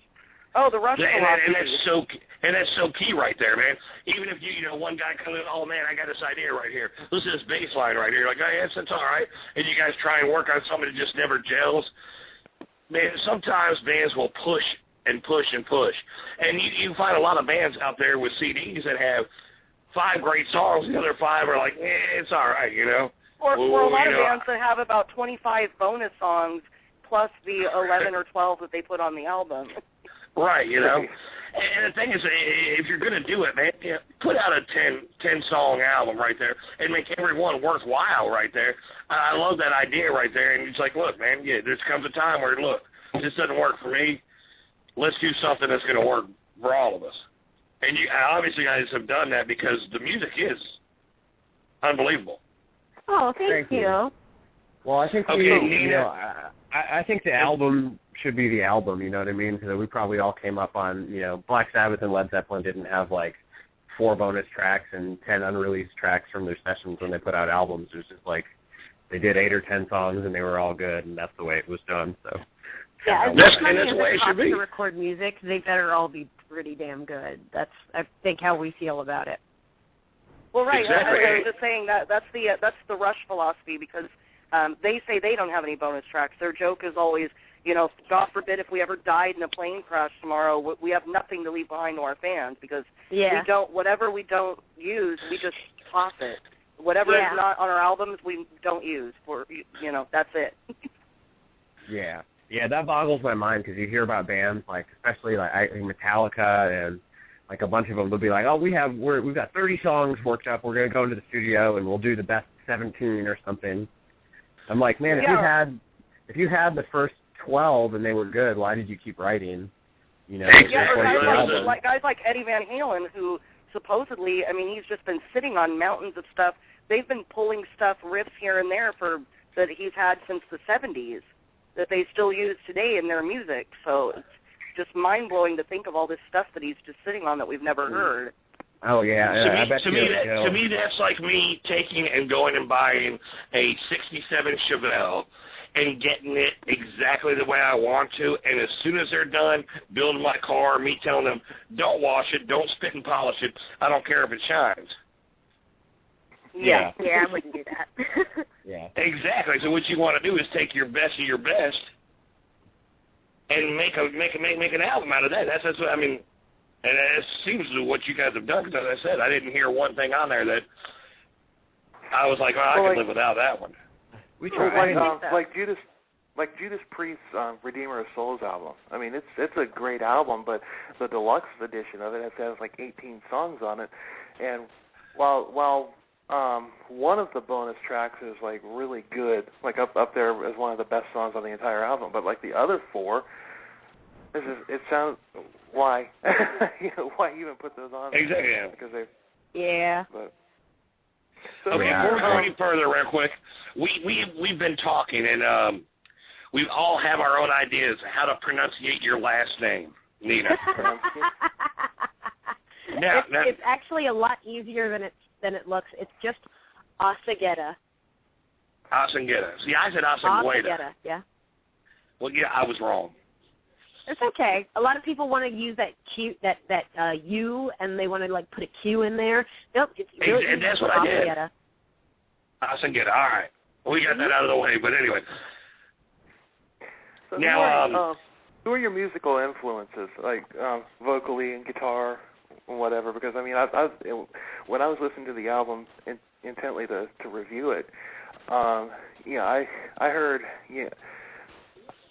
I heard a lot of different styles and everything. So I'm just wondering where's all this come from? It all sounds like a Sound of Thunder, but at the same time, there's not one song on the album that sounds like another, which is awesome. Yeah.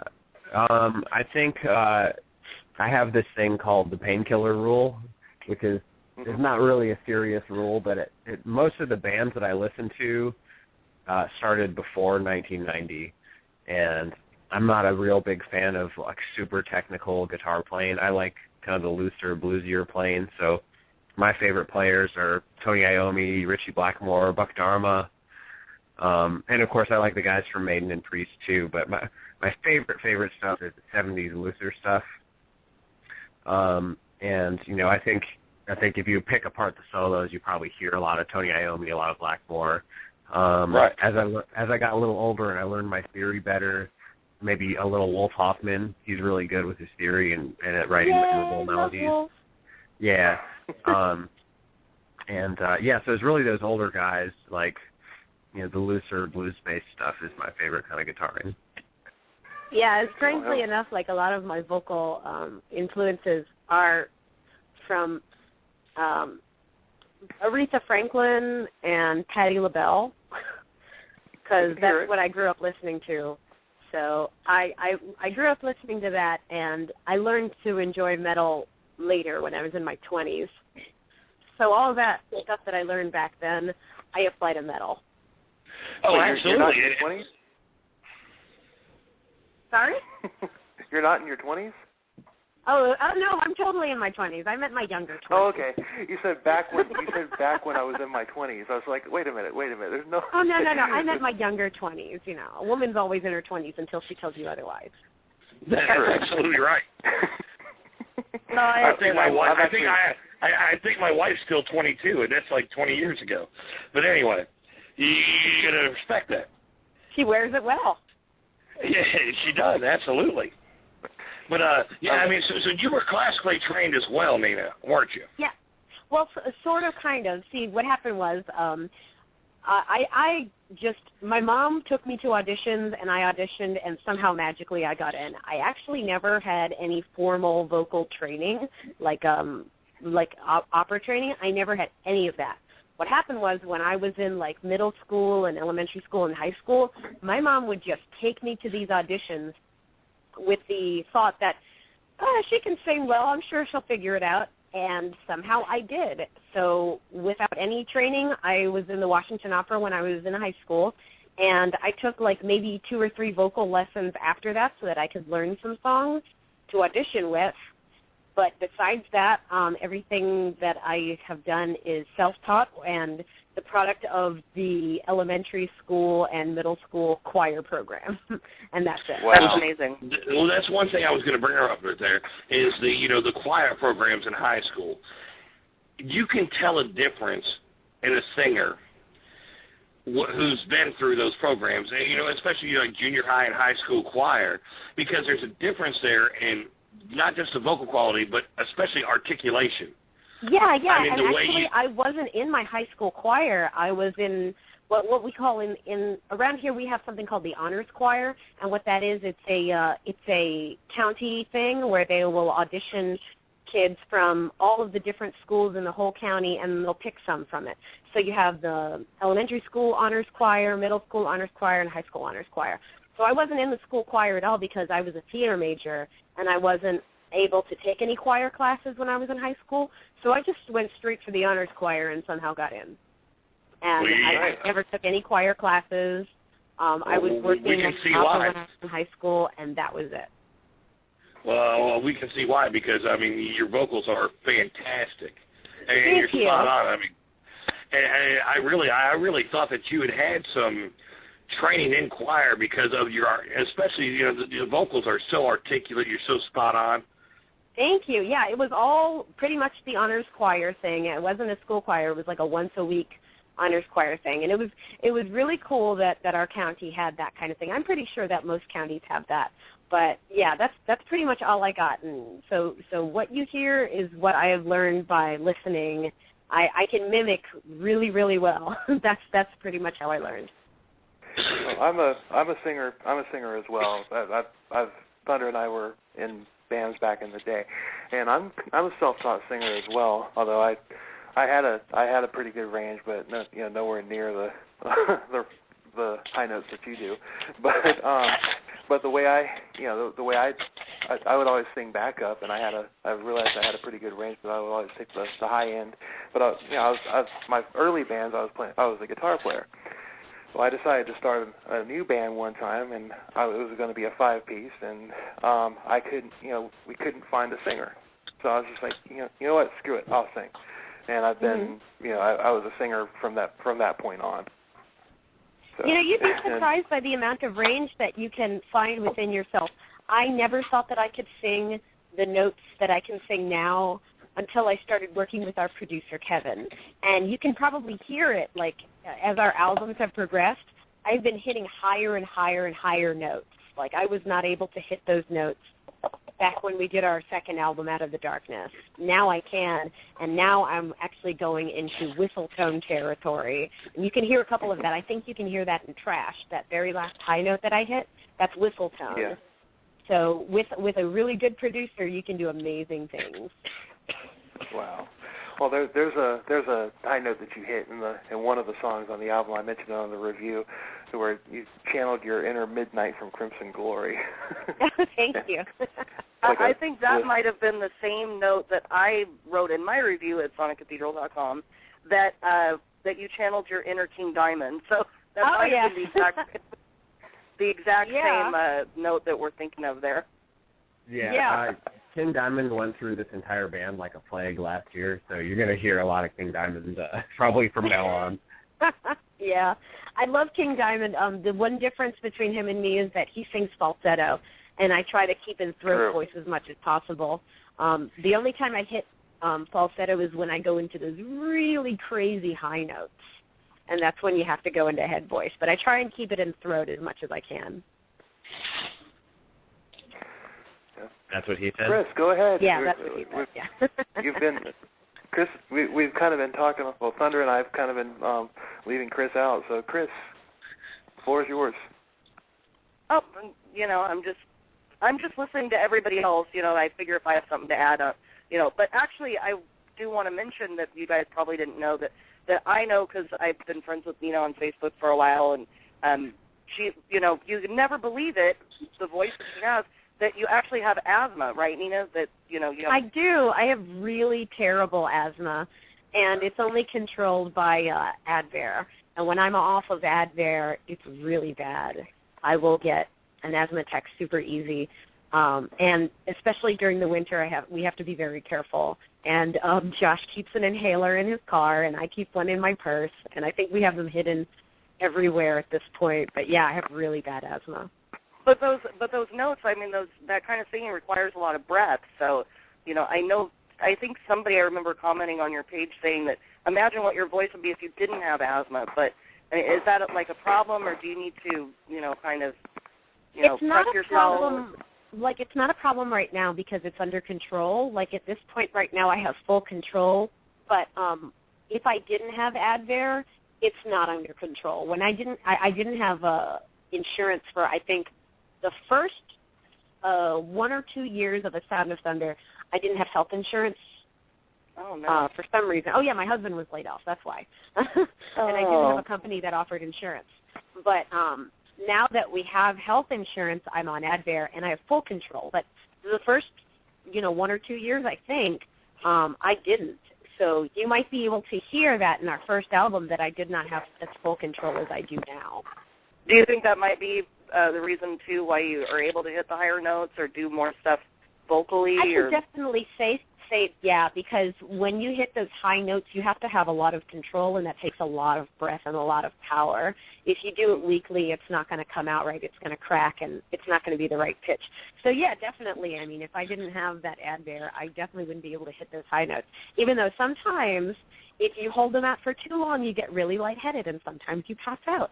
And that happened a couple of times recording this album. So you got to be careful there, too. It's not just Advair. I can't sing for shit, so.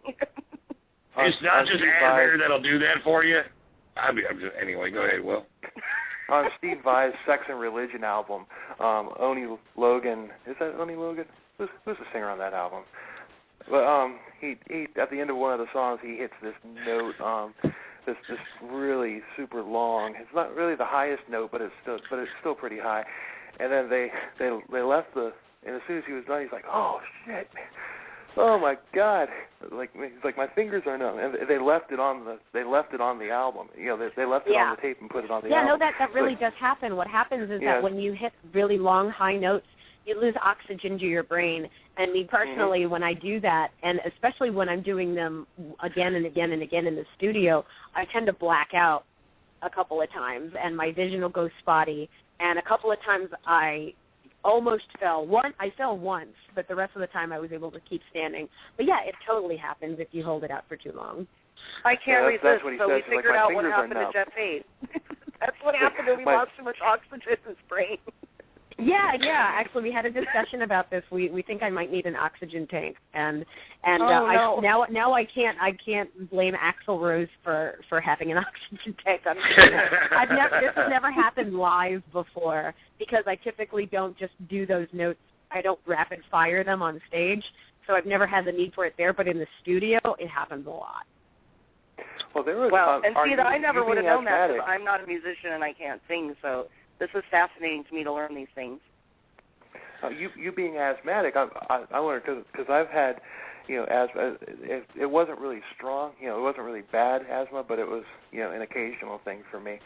And one time, I found myself my lungs would kind of seize up on me, for lack of a better term, if I was on stage and they dumped the fog onto us. Not dry ice, but the fog. Oh, yeah. No, the fog doesn't really bother me so much. We have fog, and that doesn't bother me. What bothers me is the cold, and it ends up feeling like someone's choking me. But since I have the Abigail, I'm fine now. Do the smokers bother you? Because I don't know, in California you can't smoke in the clubs. Yeah, definitely smoke bothers me, so I try to stay away from all the smokers. Speaking of choking, real quick here, you guys made a video to a song called Murderous Horde. Yep. And you had yourself, see, now Will and I, growing up, we raised reptiles. Yeah. You had a python, Chubby. Am I right? That's right, his name was Chubby. And he was a black Burmese python? Yes, he was. We have a friend named Tammy Hood. She and I believe her ex-husband had a couple of pythons, and several of them they brought in, and they were all very friendly. There was a white one, a green one, and a black one, and I picked the black one. And he was just super chill, and we kept it a very controlled environment. It was quiet. Look, I love snakes here. And Will actually own two Burmese pythons. He had an albino and a regular, brown one. I've never seen a black python. Yeah, he was a beautiful snake. He was a beautiful snake, and totally wasn't dangerous or anything. He just kind of hung out. Not at all. Yeah.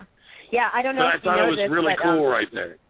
Apparently, at a recent Grammy Award, some lady was supposed to dance with a python, and it bit her. So probably because the music sucked. No, I'm just kidding. How were you in that situation on that filming right there? The making of that video right there. How were you before it happened right there? Were you already cool with snakes and reptiles, or? Yeah, I'm fine. Okay. I've never owned a snake, and I actually before that moment had never held a snake, but I really love reptiles. I used to own an iguana. In my dad's country, they eat iguanas, so I guess I just like reptiles. Well, that's awesome. I was just wondering, because, honestly, you take great music right there, and everybody has their ideas on how can we make this better. And it takes somebody who's never been around a reptile like that, especially, and I saw the size of the snake. I watched the video. It wasn't a small snake. It was probably about 10-foot, 11-foot snake right there. And you're just manipulating it and singing and everything.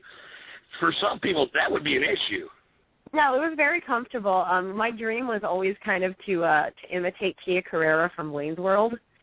So I always wanted to sing with a really big snake.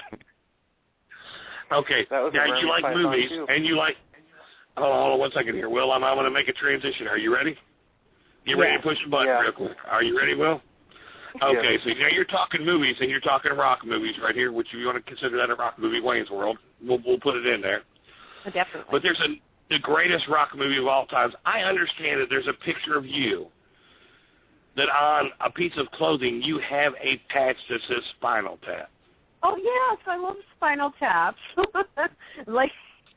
I kind of want to be Spinal Tap. I love. Well, see, that's, one of our things right there. We are the Spinal Tap of internet radio. There's always going to be an issue that happens. We're going to trip over something, or it's going to quit train wreck, like that train wreck that happened right as we were, starting the segment with you guys. Or jumping out of the plane. Exactly. So what we do is we do a little thing here. If we think that the artist that we're talking to has an inkling about Spinal Tap, we'd like to do a Spinal Tap moment. Okay. So let's do a little intro right here. These go to 11. You can't press that. Big bottom. Spinal Tap, 5 seconds. What's wrong with being sexy? He died. He died in a bizarre gardening accident. Thousands of people spontaneously combust each year. Hello, Cleveland! Hello, Cleveland! So let's hear some of your Spinal Tap moments from like being on stage or in the studio or whatever. Ooh, a Spinal Tap moment. We haven't had anything like really, really terrible yet, and I'm probably going to jinx this now by saying that. But on stage, well, no, yes, we have, Josh. Our last show with was it the one with Ashes of Aries. Yes, it was with Ashes of Aries. We had several Spinal Tap moments at that show. The first They were all Spinal back to Tap, back. They were back to back. The first moment, we were playing and we were doing just fine, and then I looked over at Jesse, our bass player, and I noticed there was blood all over his bass and his hand, and it turned out he had cut open his thumb while he was playing, and it was everywhere. There was just blood all over the place. So that was moment number one. People in the front row got blood on them. Yeah. So that was moment number one. Actually, I don't know if I would consider that a Spinal Tap moment or if I consider that just fucking awesome. It was because pretty awesome. I'm a bass player. Look, I'm a bass player myself here, and you only have a few moments when you're in a band to make your, you play with a drummer and everything, but all the glory goes to the guitar player and the singer. You guys know that. As it should. Yeah. So for that moment, to be able to bleed on people and be like, look, man, it's like war up here. I was slapping the bass. And it totally was. That's Well, yeah, so I remember awesome. he posted the pictures of his bloody bass on his Facebook, and I was like, that's so metal. It was so metal. awesome. Now, it was awesome, but then what happened was... I'm actually jealous right now because I've never bled on my bass. But, from now on, I'm going to put razor blades on my bass so when I start slapping... Oh, God. That's awful. Look, Yeah, look. it was super cool. Dude, It was super cool until his bass strap broke. So 1 minute was awesome, and he's totally all bloody and playing really cool. And then I noticed he dropped the bass. his bass guitar with one hand, his left hand, and playing with the right and holding it up in the air as he's playing. And he asked me to hold his bass while he gets something to sit on so that he can rest his bass on his lap while he keeps playing. So that was right the Spinal there, Tap moment by number all 2. means, as a bass player right now, I'm telling you right now, you consider that Spinal Tap, I consider that the best freaking show ever. You're bleeding, your bass fucking falls off you, and the lead singer holds it for you so you can keep playing. Yeah, and that was number 2. That spotlight right there. I mean, look, you win. Win, win, win. He really was the center of attention. And then thing number 3 happened, which was I was wearing platform boots, and the entire bottom platform of one of my boots just ripped completely off. It was just off. So I looked like I was wearing a giant lift on one foot, and I had to call to my husband in the audience and tell me to bring me my other pair of shoes from my purse, which he had to throw at me while I was on the stage so I could change my shoes while Josh was soloing. Now that is Didn't a miss a Spinal beat. Tap moment. You guys didn't miss a beat, did you? We actually didn't. I was shocked, but we kept going. Yeah, we That did is not so- pause. I'm telling you, that is so rock and roll. It's ridiculous. I'm jealous right now. I want to be a part of that right now. I want to say, you know not what? the most From metal now on, band on I'm the going to planet. tell people, I mean, I was in Tennessee at that time, but I was part of the crowd. I don't care. I was That's there. awesome. Here's one thing that I have to talk to you guys about, and this is kind of a serious little bit thing. Okay. I was reading your bio here, and I live in Jackson, Tennessee, which is about 45 minutes away from Memphis. Okay. You guys have done something in this area, or for this area, that a lot of people really don't know about. Oh, You guys the West did a Memphis song. Street thing. Exactly. What? And I've only lived here for about 8 years here, so I'm kind of catching up with the whole thing that's going on. Watch the documentaries. But you guys did a video for the West Memphis Street. Yeah, we put out a single. We wrote a song for them, yeah. And there's a single which is still out there. And this was back in 2010, so it was before. Right. I guess the media buzz was starting to build, but it hadn't reached that fever pitch that it got to. I guess it was 2013 when they finally got out.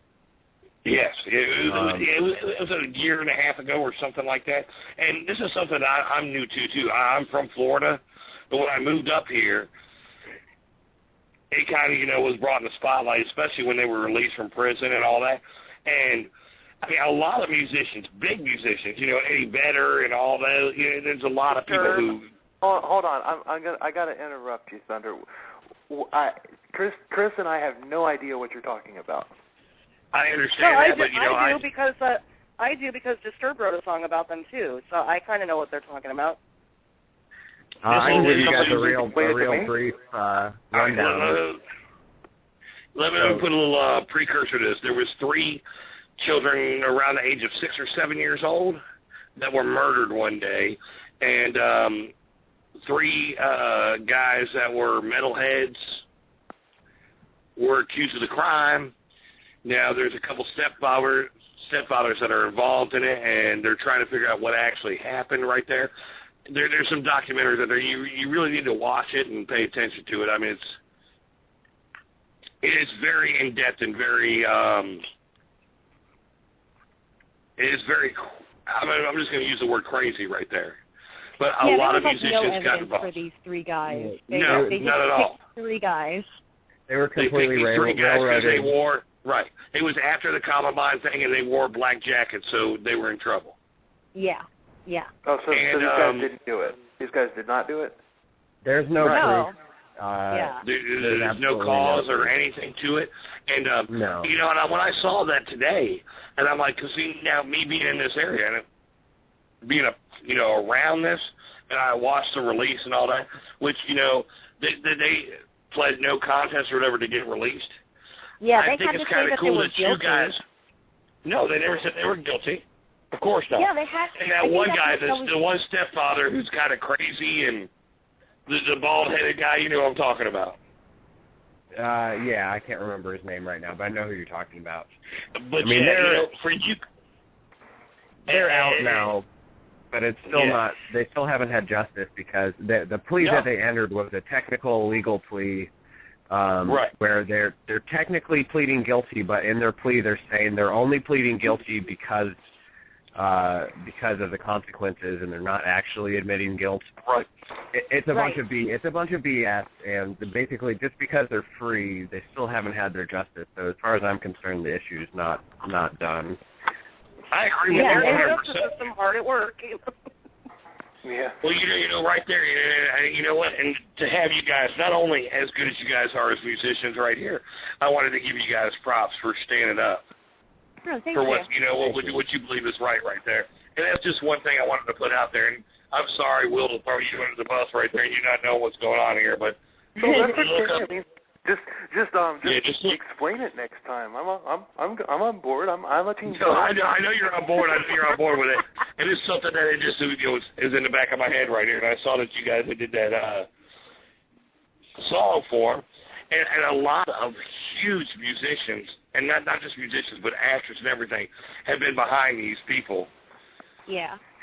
Well, I think as artists and metalheads, we can all relate to that feeling of being judged by the clothes you're wearing or the music you like, and I think that's why it resonated with a lot of those actors and musicians, and that's why it resonated with us, because those kids looked just like me when I was in high school, And I'm not satanic, but I sure as heck had drawn pentagrams on all my folders when I was in high school. And Exactly. You know why? You know why you did? Because you liked Motley Crue, and they had pentagrams. Yeah, because I was into metal, and I had all sorts of satanic stuff written, doodled on my binders when I wasn't paying attention in class, but that doesn't mean I'm a murderer.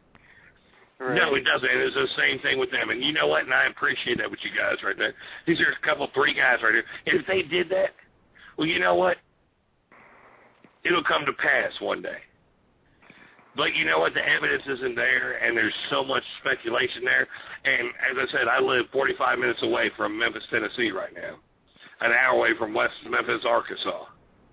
Yeah. So, I mean, it's big news up here, and I've watched the stuff on HBO and Showtime and the documentaries right there. And it's just, I mean, there's so many inconclusions right there. And it's nice, you know, to have you guys on right there, somebody who's been a part of that. It was just kind of home to me right there, so I just wanted to bring that up. Oh, thank you. Yeah, thank you. So you guys wrote a song about the, what was the song that you wrote? The West Memphis 3. Yeah. Yeah, the song's called Justice at Last, and it just, you know, kind of summed up the situation from our point of view. And, you know, it was written while they were still in jail, of course. But we've even talked about re-recording it. I think the song, you know, the phrase "give them justice at last" still applies because, you know, they still haven't been fully exonerated. So.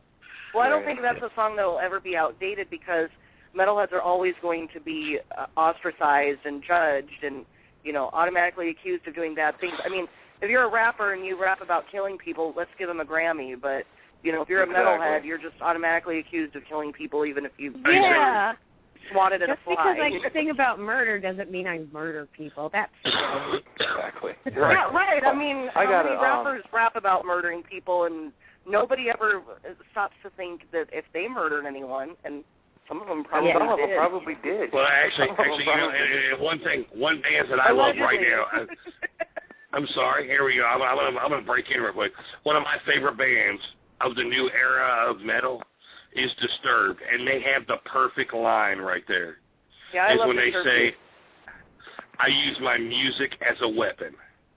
Yep. That's what, you know, that's what you're talking about. When you're in metal, you're talking about murder, you know. Most of the time it's about, you know, look, I'm going to kill this guitar right here. I think for a lot of us, metal keeps us from doing that shit. Like, we listen to metal to prevent going out and punching people in the face because we're just talk to them. Which I want to do all the time because I hate stupid people. Did I say that out loud? Oh, and I said that on the radio? Shit. Yeah, I hate stupid people. My friend. Allegedly. Just say allegedly. It's all right, and then everything's okay. Allegedly. Right. You allegedly want to punch people in the face. I allegedly want to punch people. Oh, no. I allegedly want to punch people in the face. Right. I allegedly want to punch people in the face, but I reality hate stupid people. Yeah, So, well, there's no crime in that, so all day, every day. Well, let's play the next song. The next song that we have queued up is the Boy Who Could Fly. Could you tell us a little bit about that one, like the story behind it and everything? Oh, that's a funny story. Yeah. So we forced Nina to sing this song. Nina is like, of the four of us in the band, Nina is the most like through and through metal. So it's always a challenge to get her to like fully into singing a ballad. But this story goes hand in hand with the story of the song Elijah, which is the song after The Boy Who Could Fly on the new record. And it's a story about a little girl who lives in a house alone with her mother, and she is visited by a presence, somebody from her past. And you know, it was a spooky little ghost story, but in order to get Nina excited about it, we had to add some murder. So now it's a spooky little ghost story with some stabbing and some arson. sounds good to me. All right, so it is a cute little love song with a little bit of Annabelle. Yes. I always envisioned The Boy Who Could Fly and Elijah. I envision them in my mind as a Guillermo del Toro movie. See, you're just saying that to butter me up because you know I like Guillermo del Toro. I do too. I think everybody. So you should definitely listen with the lights out. Sweet. So people can make babies to this song. Little metal babies. Not that well. Evil babies. It'll make evil babies. Evil ghost demon babies. Evil ghost babies. Oh, you're pregnant? What are we going to name them? Damien?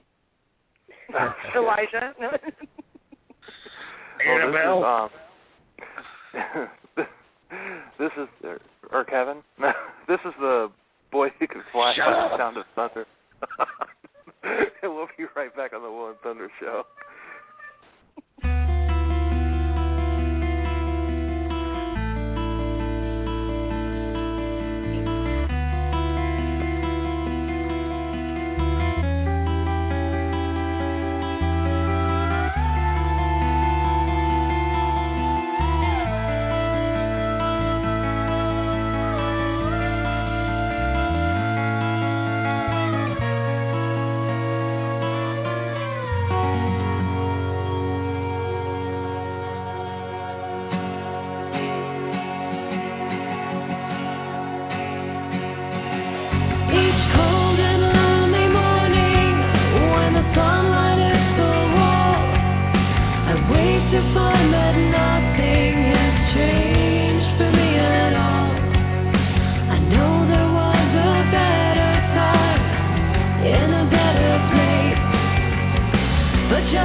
Heal this empty feeling in my heart.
Thunder show. That, of course, was The Sound of Thunder, and the song was The Boy Who Could Fly.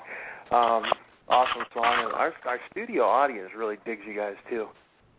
Oh, yeah, they seem really excited. I'm digging the applause. I just want to say before we, before it happens, that in about 10 minutes, if you're listening to us, it's gonna cut off. The show will continue for a little while longer until we get done, but it will, and it'll be on YouTube sometime, in its entirety later on this evening.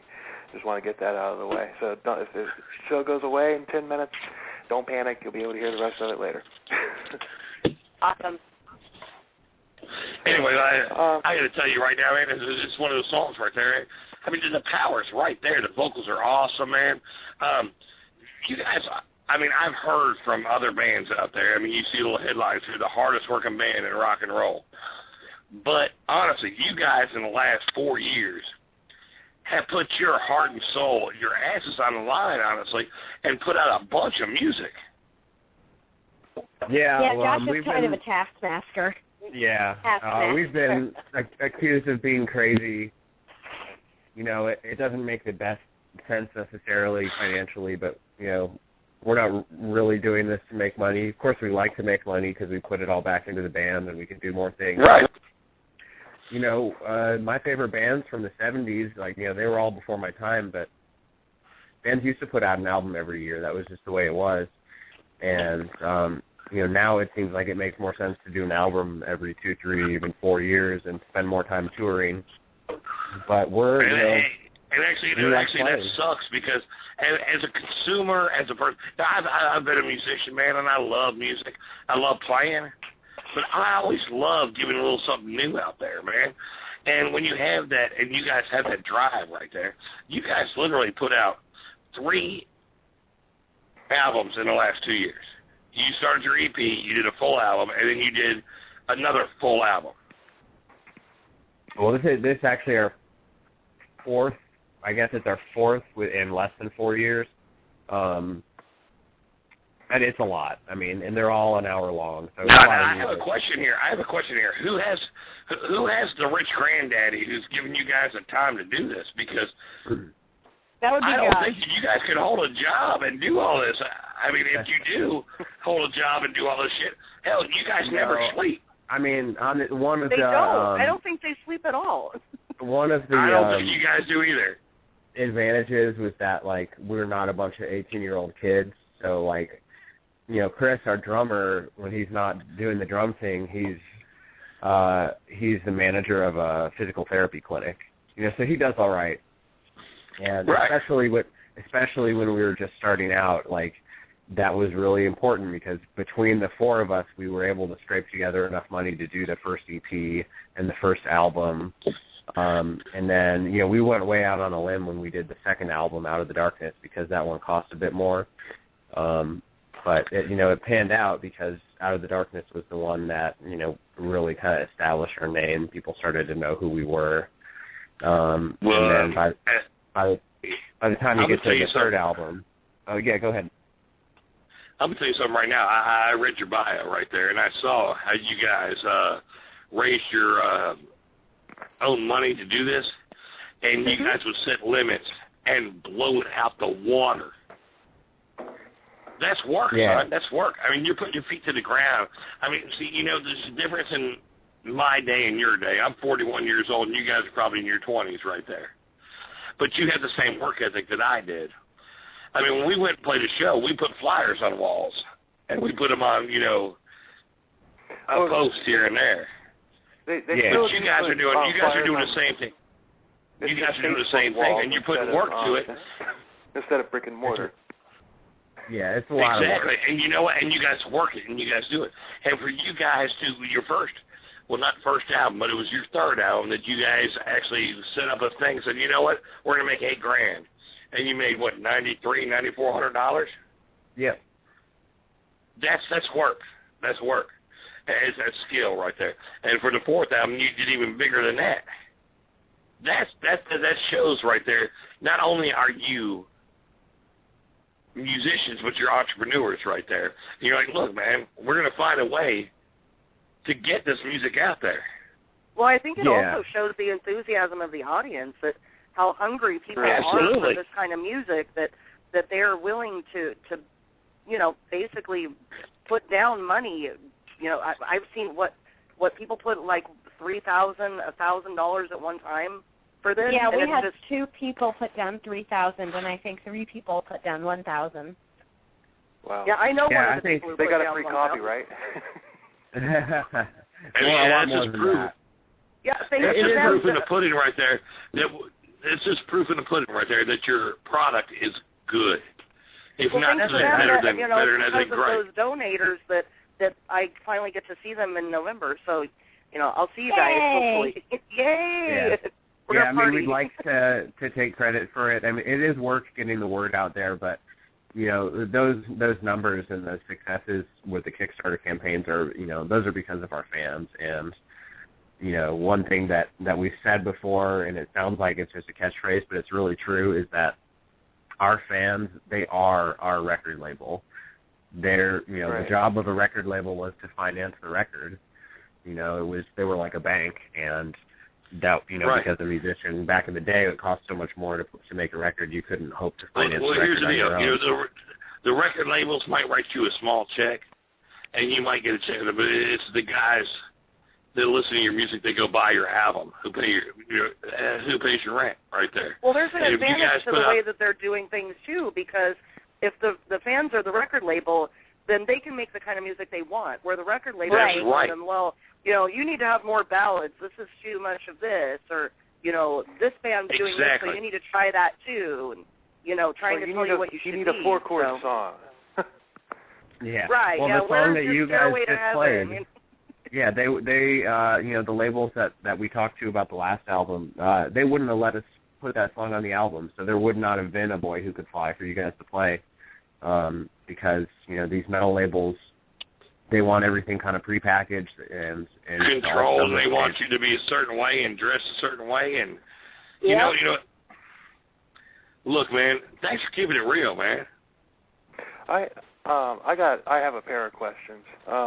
First of all, who does the incredible artwork on your album covers?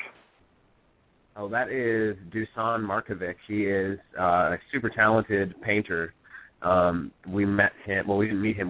We found out about him at a metal festival in Chicago called the Ragnarocker Metal Fest, which is an all-traditional metal fest. It's a great event. You guys should check it out. But they had this amazing poster for the event, and it was all painted, and it was beautiful. So we asked about it, and we found Dusan, and Dusan lives in Serbia. We've never met him. We've only talked to him over the internet.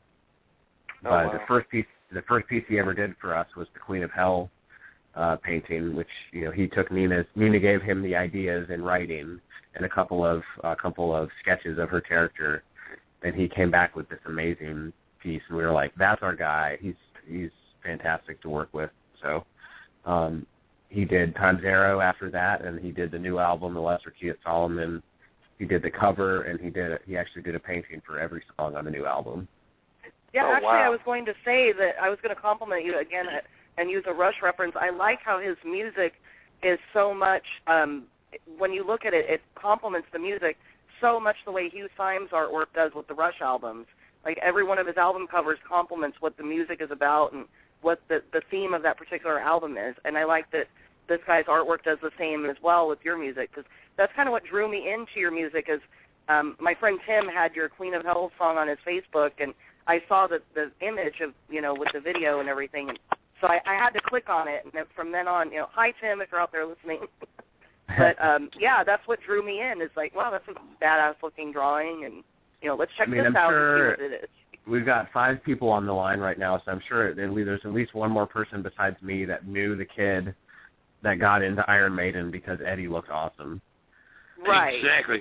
And and I'll be honest with you, I mean, that's so much, as much of the music right there. When you can take an artist right there who can express what you're feeling musically and put it on a CD cover right there, that's big right there. I know an artist right now who is phenomenal. He works with many different, genres and everything. and to see some of the things he's done. But like your covers right there, you took this guy right there. I don't know how well you knew him before. Beyond that, and you give him the opportunity, and then you see something, and you're like, "Oh, this is exactly how we're trying to express ourselves." Yeah, And to have I mean, an artist like that, and for you to hold on to him, because I mean, you know, Iron Maiden. The first time they're like, "Oh yeah, we have this guy that we're thinking about. You know, he looks like a zombie kinda, but you know, draw me something out here." And he draws out. They're like, "Oh, really? That's it." And don't go anywhere. Well, yeah, I was I going don't to say, care what too, you the do. same way that Derek Riggs's artwork complements Iron Maiden's music. You know, the same Right, thing. right. It's so important that I think it's, you know, goes hand in hand to have a good artist that can express visually what you guys are trying to get out there musically. Because a lot of people are visual people. They don't, you know, some people, they don't grasp onto something unless they have a visual aid to kind of tell them what it is they're seeing or hearing. Definitely. I can definitely say there are several bands that I would not have gotten into if I wasn't drawn in by their album covers, like Hammerfall, Ice to Earth. Those two, all I did was look at the album covers, and they were like instant buys. So I don't know what it is, but I'm probably going to like it. Well, it kind of brings you back to the day when you actually looked at records. I mean, when you looked at vinyls right there, and you looked at, you know, even go way back to like the Boston era right there, and Boston had that big UFO-looking album right there. You're like, oh, I got to buy this right here. What's up with this right here? You might not have known a song on it, but, you know, if there was an album cover that had something that tricked your mind right there, you're like, oh, what is that? It's got to be good music to it. And, Well, you know, yeah, I when you see flip these... it over, you flip over the Boston album, and it's a guitar. So a lot of people don't know that. The UFO is the guitar if you flip it over. Exactly. You know, you look at all this... That was on T-shirts. I saw the guitar on T-shirts back in the early 80s. I do remember seeing that. Or even Dio's logo, if you flip it upside down, it reads the word devil. You know, a lot of people do Exactly. that. Oh, yeah. I mean, it is. I mean, a lot of people do see that. Dio's one, another you know? one. But, I mean, Dio's another one with incredible album covers. I'll tell you what. Right. The album, my first Maiden album was Power Slave, and as soon as I heard that, I went back and got all of the ones leading up to Power Slave, and then when Somewhere in Time came out, I must have spent 3 hours just looking at that, trying to find every little thing that that Riggs incorporated into the Somewhere in Time album cover. That album cover is just one of the most and to think that he did it all with a paintbrush it blows my mind. And I didn't realize that your artwork was also a painting. I mean, I didn't think that it looked like CGI or whatever, but I just assumed it was. Well, it's digitally painted, so he did paint it, but he painted it like in Photoshop. Oh, so it's a painting. Right. It's traditionally done with a digital medium. If that makes sense. It's like a digitally hand painted. Right. Yeah, it's like he painted it, but he painted it on a computer. Exactly. Yeah, they have props Whoa. where you can use like a paintbrush that is like an iPad. I've seen them. Yeah. Whoa. Exactly. What's the guy with the fro? The white guy with the big afro. He didn't paint it like him. You He didn't paint mountains and pine trees. Yes. You know what I'm talking about. Yes, we all know who do. he is. If you're over 30 years old, exactly. He wasn't a Happy Meal painting guy. Yeah, Happy Little Trees. Oh, Bob Ross. You're talking about Bob Ross. Yeah. And that was a perfect way to say it. Happy Little Trees. Happy Little That's right. I saw a meme of a guy, of a cloud painting, and like doing a little picture of him instead of the happy little tree or the happy little cloud or whatever. I tried painting clouds one time. Yeah, I did. It didn't come out well. But the last song that we have from you guys is Udoroth, and I'm assuming that is that's the Cthulhu little monster on the album cover. Yes. No, actually, the monster on the album cover is a swamp monster that is being summoned by the woman, and Udoroth is the demon lord who is actually in control of that monster. So the story is that Udoroth is the king of hell before the queen of hell begins her reign, and they are enemies. Yeah, and one thing I guess we haven't explained is that I mentioned that Dusan did a painting for every song on the album. So the album cover is actually the painting that goes with the instrumental intro, the Nexus of Realities.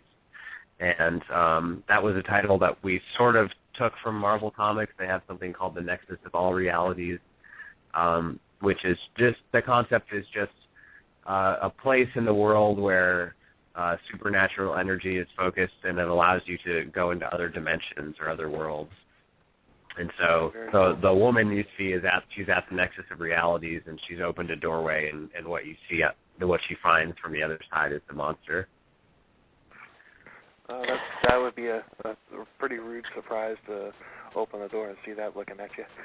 But that comes back to what we were talking about earlier about this kind of music, opening up the landscape and stories and, telling tales that, taking us to places we normally would not go. Yeah, that's all. We want people to think about that kind of stuff, and hopefully, ideally you should be listening to the album in a dark room with like a candle lit and maybe a human skull and a Ouija board.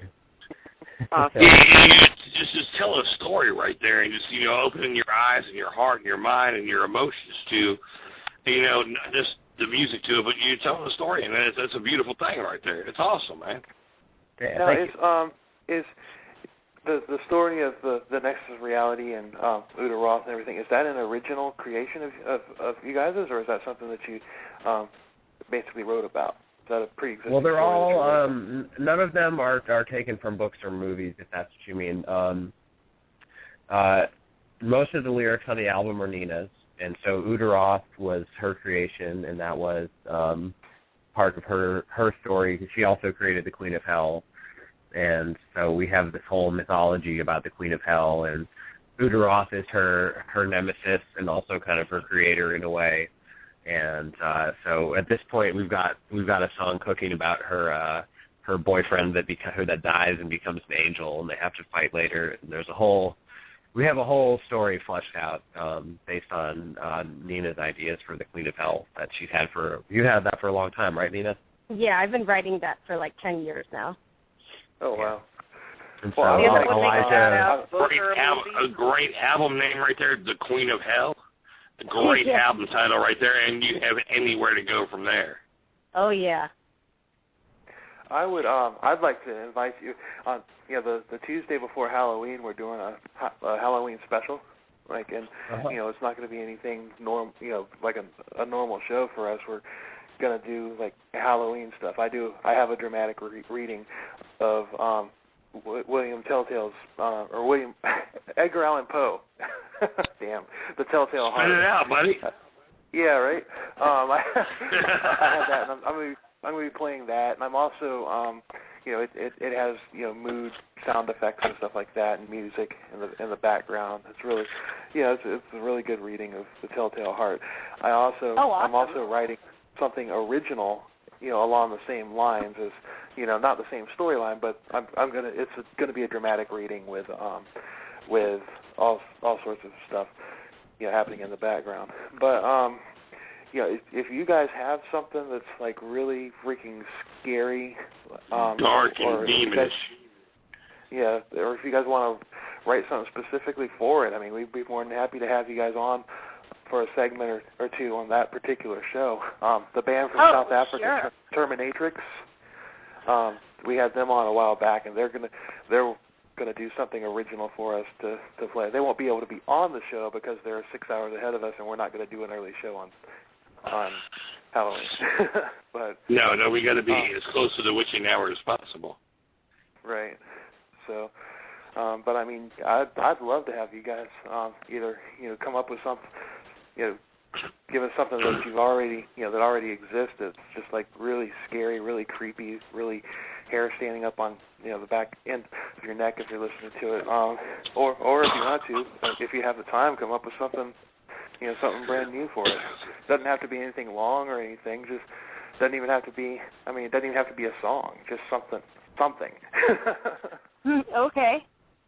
Something about 3-4 minutes right there. Not even 3-4 minute, so a minute and a half right there, and just kind of creepy and eerie, and I think I've got a couple of metal. things that I could share with you.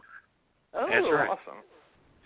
Well, we would definitely appreciate that right now, and we're sitting here and we're 10 minutes past where everybody else listens to, but That's all right. not everybody else. I didn't mean to say that. That came out the wrong way. I'm sorry. I know what you meant. No, 10 minutes past our scheduled time, I should have said. The Right. cutoff But anyway, This is and it's not even cut off because I'll tell you what it is. We're gonna Go go ahead ahead, and play Udoroth. Yeah, we're gonna go ahead and play Udoroth, and then we'll be right back on the Will and Thunder show to wrap it up with Sound of Thunder. I've had a great time, and I hope you have too. We'll be right back. All right, listen to some Sound of Thunder.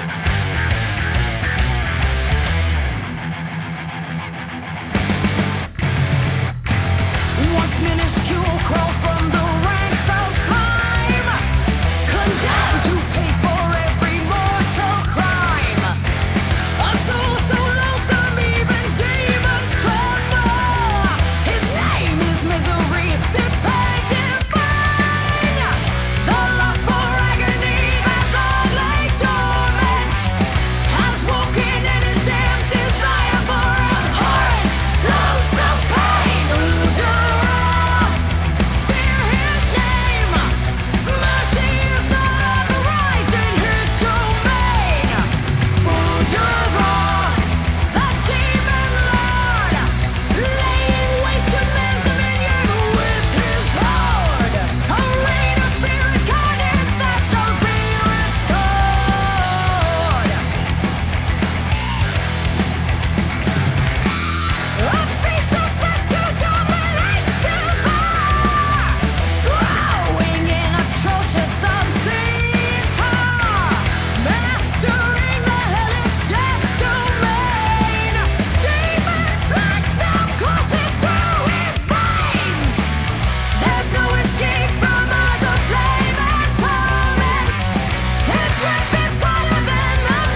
welcome back to the One Thunder Show. That, of course, was Udoroth by Sound of Thunder. The best thing to come out of Washington, D.C., well, ever. Anyway, can I say something real quick here? And it may be emasculated or whatever, but here, I'm going to tell you something right now. Your vocals right there, first of all, you're classically trained and you have that angelic voice. Oh, thank you. But I'm telling you, which is awesome, but on top of that, you sing with more balls than most guys in the metal industry right there. You can get it down and dirty, and you can throw it down. You're like, and you can throw a little grunge, gravel into it. It's awesome right there. Do not say the I said the G word same when thing we in are- my review today that was posted up at Sonic Cathedral, that that part in Udoroth towards the end, I really think the metal god would just bow in reverence to you and totally pass. Oh, my goodness. Because I'm not we've had a lot of femme metal bands with female singers, and a lot of it is so angelic sounding, all the time. But you have that little, you got that roughness right there, like, listen here, I'm going to tell you what, I'm pretty, but I'll punch you in the fucking face and shut up. That's what your voice says to me. That's what your voice says to me right there. It's like, look, I'm pretty, but I'm going to fuck you up. So, look, here's the deal. Oh, thank you. Want to hold my hand? Perfect. We can take a walk in the park. We can say the wrong thing. Guess what? I'm going to leave you in the park. I love you. It's exactly what I was going for. Well, you know what? It comes out 100%.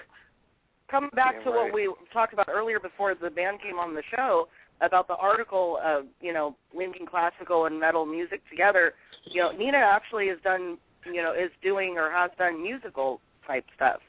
You did the Sweeney Todd, right? With the metal Sweeney Todd. So, she's living proof pretty much that these genres that we were talking about, Broadway and classical and metal, how they all kind of come together and have similarities that a lot of people don't see.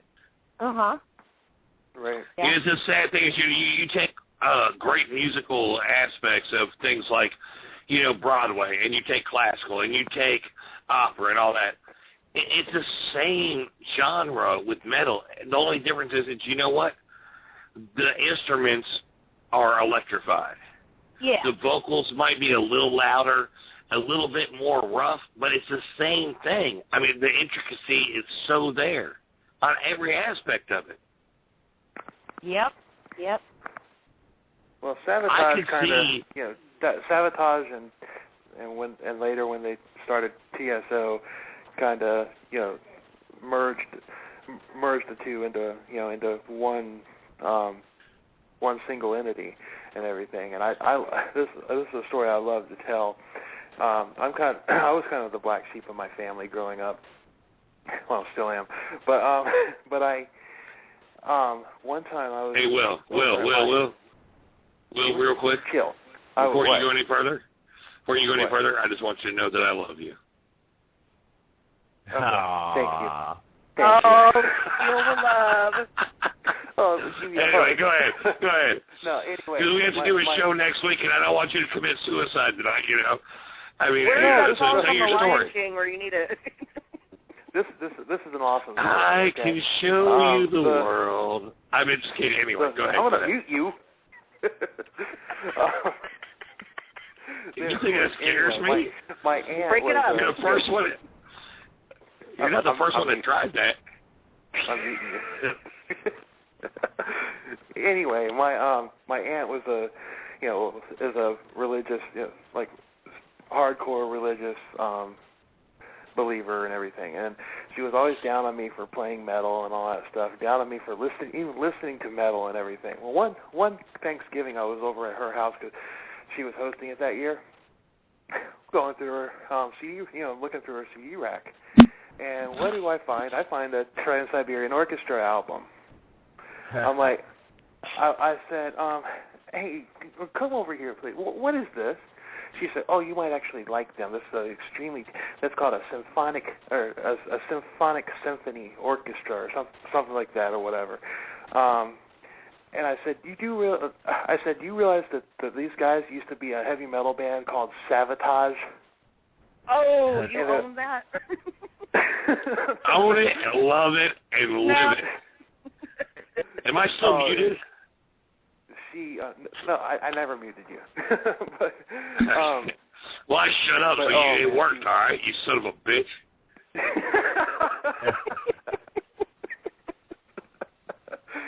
But yeah, that was one of my, what I love telling that story. It's just, my aunt was just, beside herself. She had no, she had no freaking idea that TSO used to be Sabotage. Yeah, now she has to admit she's a metalhead by default. That's right. Oh, and I never let her live it down either. I mean, this was Nice. This was 20 some odd years ago, and the last time I saw her was 2009, and I brought up, I said, "Still listening to TSO?" How's that sound going? Glared at You me. throw her the metal horns honestly, every time you see her. look, and I know we didn't get to this, but guess what? I was reading today that Sabotage is putting out a new album. Well, yeah, I they're did hear going to that be they're playing reuniting this summer. at Wacken, right? Yep. Yeah, there's a bunch of bands coming out with new albums right now, and I'm not trying to get off key here, but one of my favorite bands, which are kind of funky and fun and everything, Primus is putting an album also. Mm-hmm. Rob Zombie. I mean, there's a bunch of bands that I listen to because my scape's wide open, man. Anything from Red Hot Chili Peppers to Primus to Metallica to Poison to Led Zeppelin. I listen to anything and everything. Nelson. There's a bunch of bands out there that are coming out with albums. Is Nelson coming out with an album, Thunder? Oh, Nope. I knew you were going to go there. All right there, Cupcake. You think you're better than I am? You think you're more of a man than I am because I like Nelson? That's a drop. Really? Back You your gonna go there? quarters, you guys. You really Back going your to go quarters. there? You really going to go there? All right, you just wait, because after the rain, I'm going to come over there and whoop your ass. See what I have to go through? I need to I have to stop these two Hey, Chris. on a regular Chris, thank you. basis. Anyway. God bless you, man. You called me out. I didn't even do anything bad to you tonight, man. I really didn't call you out for anything. And you got to fuck me up like that? God bless America. We got a great band like Sound of Thunder on. You got to bust my balls about fucking Nelson, you dickhead. Well, why don't we ask them? What hair metal bands do you guys like? Do you like any of them? Exactly. Or, So what if you had a hair metal metal bands band, what's your guilty pleasure in music? I used to think that this was a guilty pleasure, but now I don't think that they're a hair metal band at all. I just think that they're a freaking amazing bluesy metal band. But Whitesnake. Oh, awesome, man. I don't consider that a guilty pleasure at all.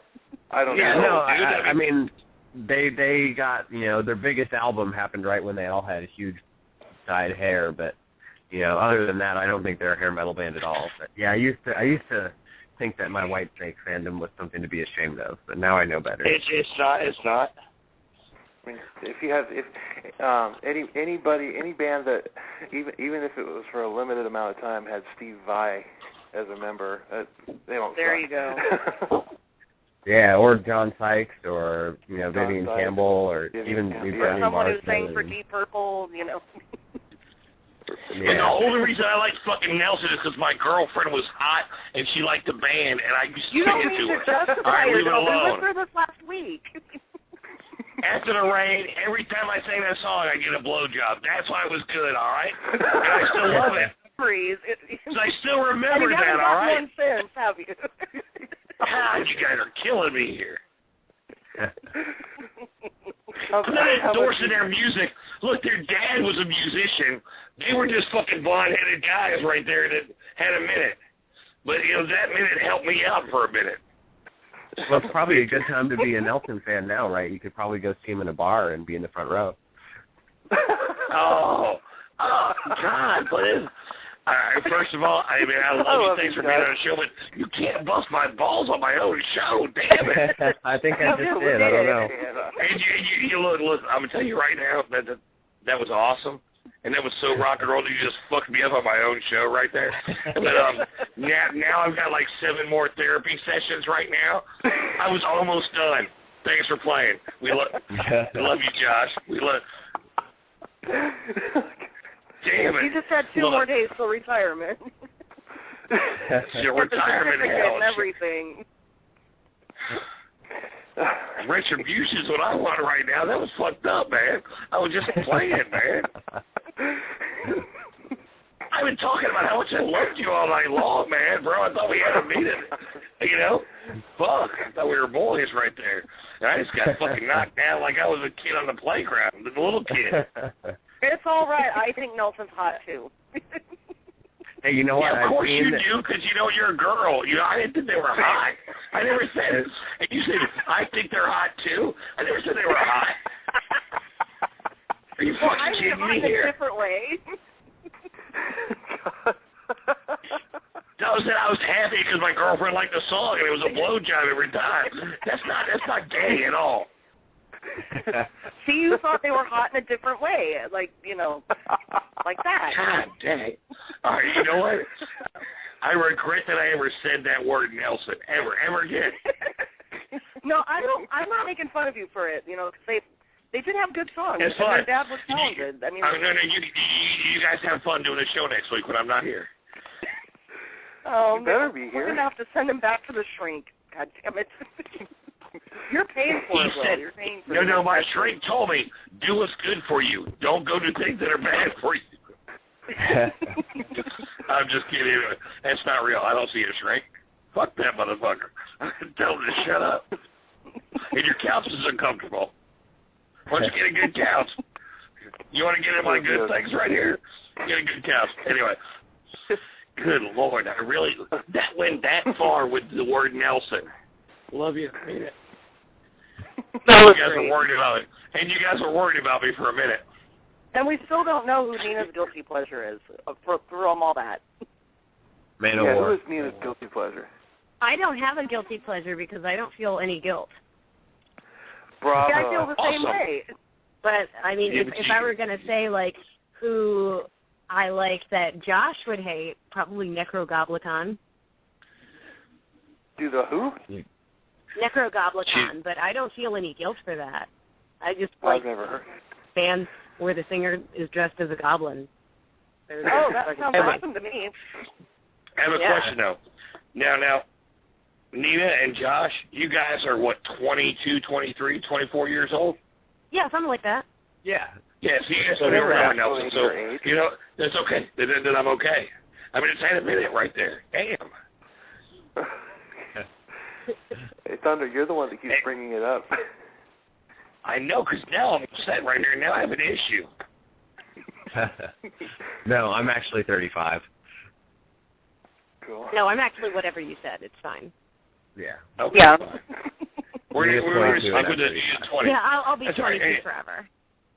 I'm Well, 25. That's awesome. I'm 25 with 16 years experience. Nice.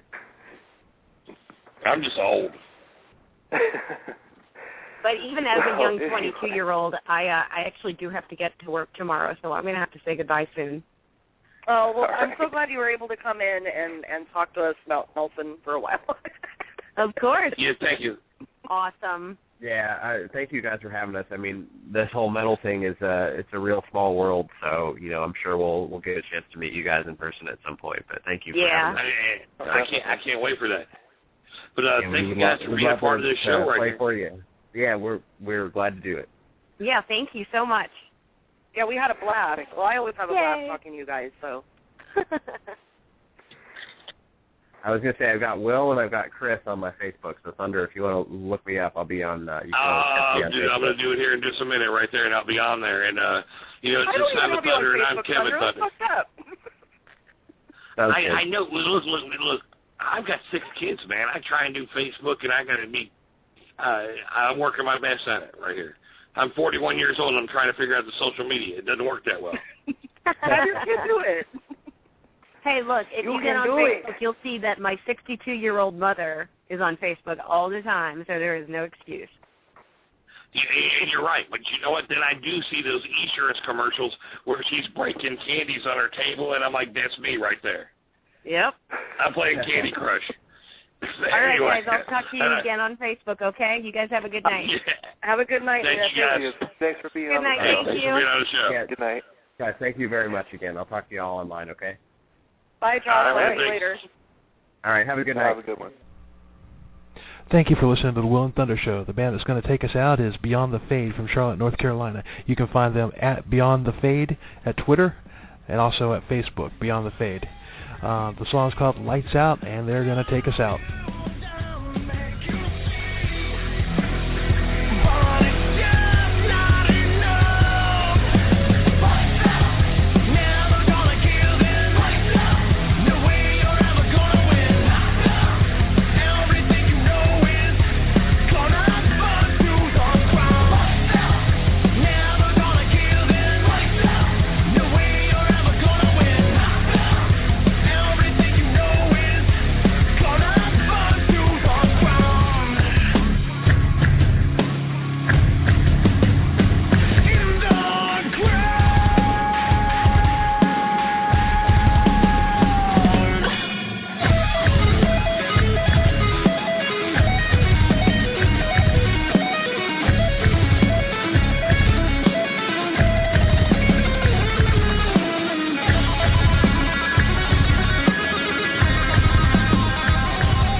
Thank you for listening to the Will and Thunder Show. We'll be back next week, same time, 10 p.m. Eastern till midnight, with another awesome guest for you. Later.